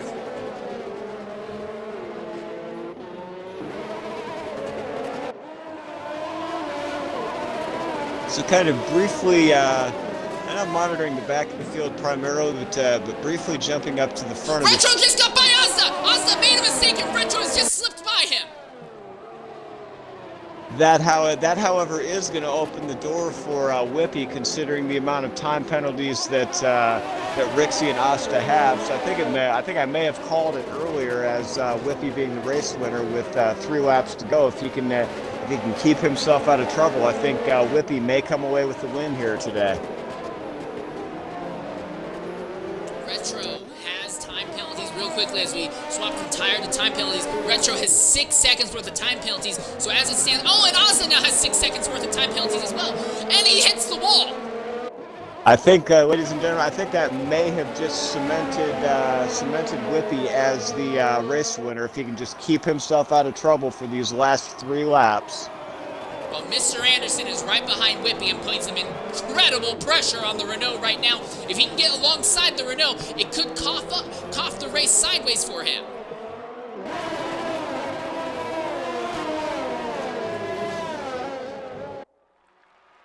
Whippy just needs to hang on. That's all he's got to do is just hang on. It looks like this is going to be a back-to-back win at Singapore for Whippy, and it's going to be from the pole as Dino has just made a dive bomb on Mr. Anderson. Mr. Anderson holds onto the spot, but now he's lost any chance to fight against Whippy. So yes, this is now Whippy's race to lose. It all comes down to, can Whippy keep it clean on the track? He needs to avoid getting time penalties. Now, the worst part is Retro and Ozda are going to plummet through the field when the penalties are finally served out. Looking at the intervals right now, Retro and Ozda could fall all the way back to 7th and 8th position, 6th and 7th, 7th and 8th position, somewhere around there. So this is not looking good for Retro or Ozda, your leaders on track, but not the leaders when you factor in the time penalties as well. Whippy has fallen off the back of the 2 leaders because he knows he doesn't have to push against them. He will, by default, take the spot over them. And as I've said so many times before, Whippy has a propensity to find himself in a lot of bizarre positions on track, but somehow he always Anderson just tore off the front part of the front wing of the car. So yeah, Anderson is going to have to pit, I imagine, to repair that damage. And that again. No, he's staying out. But still with that damage, that's giving Whippy an amazing opportunity to just, all he's got to do is just hang on through 2 more laps, and he has got this in the bag.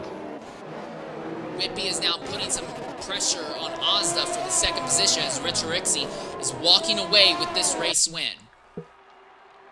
Well, race lead, not race win. That's going to go to Whippy. Ozda needs to make Whippy make a mistake behind him so Whippy can get time penalties, and a lot of time penalties fast at that. Oh, and Ozda's in the wall.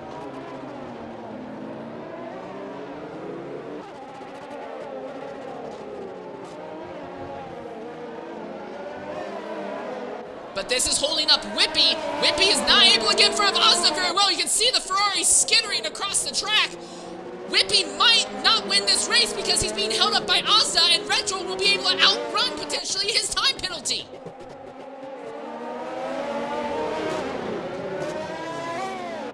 Here comes Dino. Dino's going to try and make a move. Oh God,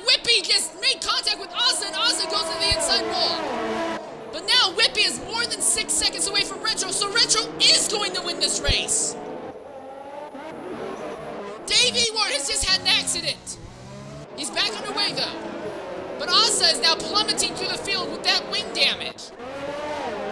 And this was going to destroy Ozza in the championship standings. I'll tell you what, Retro Rixie may have just snatched this race out of the jaws of death with just one lap remaining. He made a perfectly timed move on Ozda and was able to just inch away. He wasn't going to win this race considering the penalties, but a little bit of luck came his way. Whippy was held up by Ozda, and now it's looking like a surefire scenario that Retro is going to win this race unless Whippy can somehow pull 1.3 seconds out of the hat here. I'm gonna take a look real quickly here at Rixie's warnings and just see here real quick where he's at, because it may still be possible for Whippy to pull this one out depending on where Rixie's at on warnings. Mufasa's had another spin and accident there in the second to last corner, and the two Ferraris have plummeted to 6th and 7th, and they have a lot of wing damage, with Higsby now being the one putting pressure on them.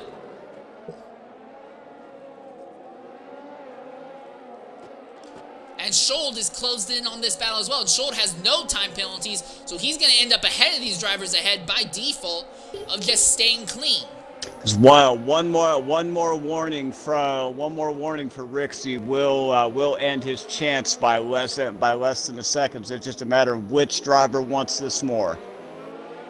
Scholz just squeaked by all of the cars in about a straightaway in 2 corners as he's side by side with Ozza right now. Ozza has no front wing whatsoever. The front wing is completely gone on Ozza's machine. Mr. Anderson is trying to do everything he can to keep Higsby behind, so that way Ozza will not lose more positions. This is Ferrari team orders at their finest, but it's not working very well. And Ozza has another time penalty, 9 seconds worth of time penalties. Ozza is not going to get points, I think, from this race. The winner is going to be Retro Rixie. And Retro's is going done to it. come home in the 2nd position. Ozza has just crashed out. Retro Ozza with no front wing has just crashed out. And that is just what Retro and Whippy wanted to see. There will be no points for Ozda. Whippy will come home 2nd. Yono will recover to 4th. Dino will come home 3rd. Schold will be 5th. Books will come home 6th. Higsby will be 7th ahead of Mr. Anderson in 8th. Dave Ewart has been involved in the battles all day long, will come home in the 9th position. And 10th looks like it's going to go to Gusty because Ozda is not anywhere close to be able to take the position. And I'll tell you Ozza, what. real quickly, you're in the party with us. Include your audio. What happened there? Okay. Retro has won this race by the skin of his teeth. The car wouldn't brake, so I had no wing. I tried to stop it, but it didn't work, and I smacked the wall. So yeah, not a great race whatsoever. And I don't really want to talk about it, to be honest. But yeah, GG's on Retro Rixie's win, and yeah. Alright, well, there's the word from very disappointed points leader, but he's definitely not going to be leading the points today. He is going to take a massive loss to Whippy, who will come home 2nd in this event. And Retro and Yono have just single-handedly turned their championship's hopes back alive.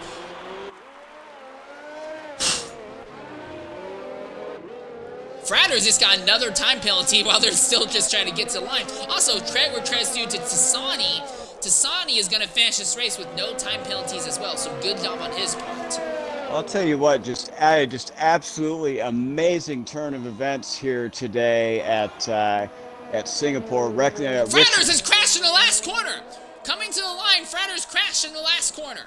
Rixie winning this race by the skin of his teeth. He was 1 infraction away from picking up 9 seconds of total time penalties and opening the door for Whippy to take home the race win. But all the same, Whippy did an absolutely amazing job to claw himself up to P2. And frankly, if Ozza didn't have the incident happen when he did, and Whippy was just able to get by the Ferrari sooner, I think he would have still gotten it. I'm going to be very interested to talk to both our 1st and 2nd place driver regarding what happened in the race from their perspective. The good news second. I'm going to try and get Whippy and Retro in here to see what they have to say.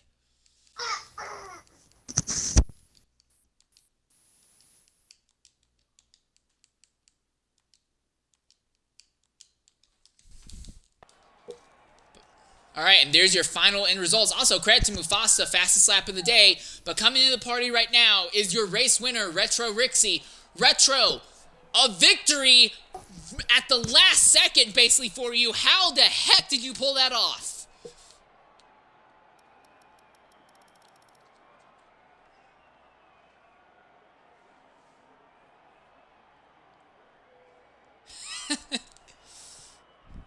Just absolutely fantastic run from you today, Rixie. Just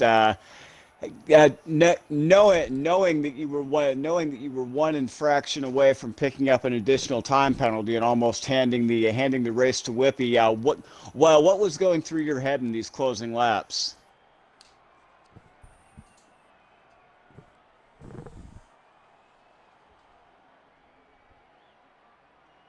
Don't do an Asta.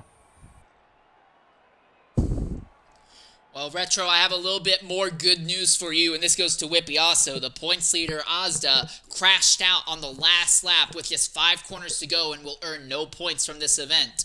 So this really brings you and your teammate Jono back into the championship fight. Yeah, I mean, I don't know what happened to Asda. I just see him dropping out a bit, but yeah, that's tightened the championship up a bit anyway. And Whippy, really quickly, what was going through your mind as you were trying to chase down Rixie to try to bring home the race win today? That I have a 5-second coming up soon, so Oh. keep it within 11 seconds was my plan, and I succeeded. So. Hold on, mate. Well, I will say this, Whippy. You probably could have gotten that race win if you weren't held up by Asda for so long after Asda took the first bit of wing damage. Yeah, but that's part of the race, though. I mean, I should have gone past him quicker. I fucked up. That's part of it. But still, absolutely amazing showing from both you, Rixie, and you, Whippy, and Asda as well for circumstances being what they were. All 3 of you put on an absolutely amazing showing today. It was a fun race, to be honest. I had fun. It was a lot of fun. It was a really good laugh. Yeah, I thought that was it was exciting all the way through. That was good. It really was. We should get on mediums though. Both you and me screwed up there, Rixie. I don't know. Well, yeah, we didn't know there was another safety car coming out, did we? Yeah. but never mind. Well, it looks like that's pretty much going to be wrapping up our broadcast here, but I do want to say this was a very, very crazy race, and for the 3rd race in a row in XRL X3, we're going to see a different driver leading the point standing, so this championship fight is absolutely something else. It's gonna be fun. Indeed, it was. Fun. Indeed, Definitely. it was. Especially since I'm dating. Yeah, and you're going to be leading with a pretty significant lead as well going into Spain, so hopefully you don't throw that away there. Music to my ears. But anyways, I've been Saintler13. I've been joined by none other than XRL Steel. It was an absolute pleasure commentating with you today. We need to get together and do this more often. Well, we'll see. Normally we have Torpedo in the booth, but I guess if he doesn't show up all the time, you might be able to show up then. Amen. But this has been our race at Singapore, and we will be here in a week's time for the X3 race at Spain, Catalunya. Please stay tuned then, because even if the on-track action is not the greatest, you'll see a great championship battle continue to form. Until then, sayonara.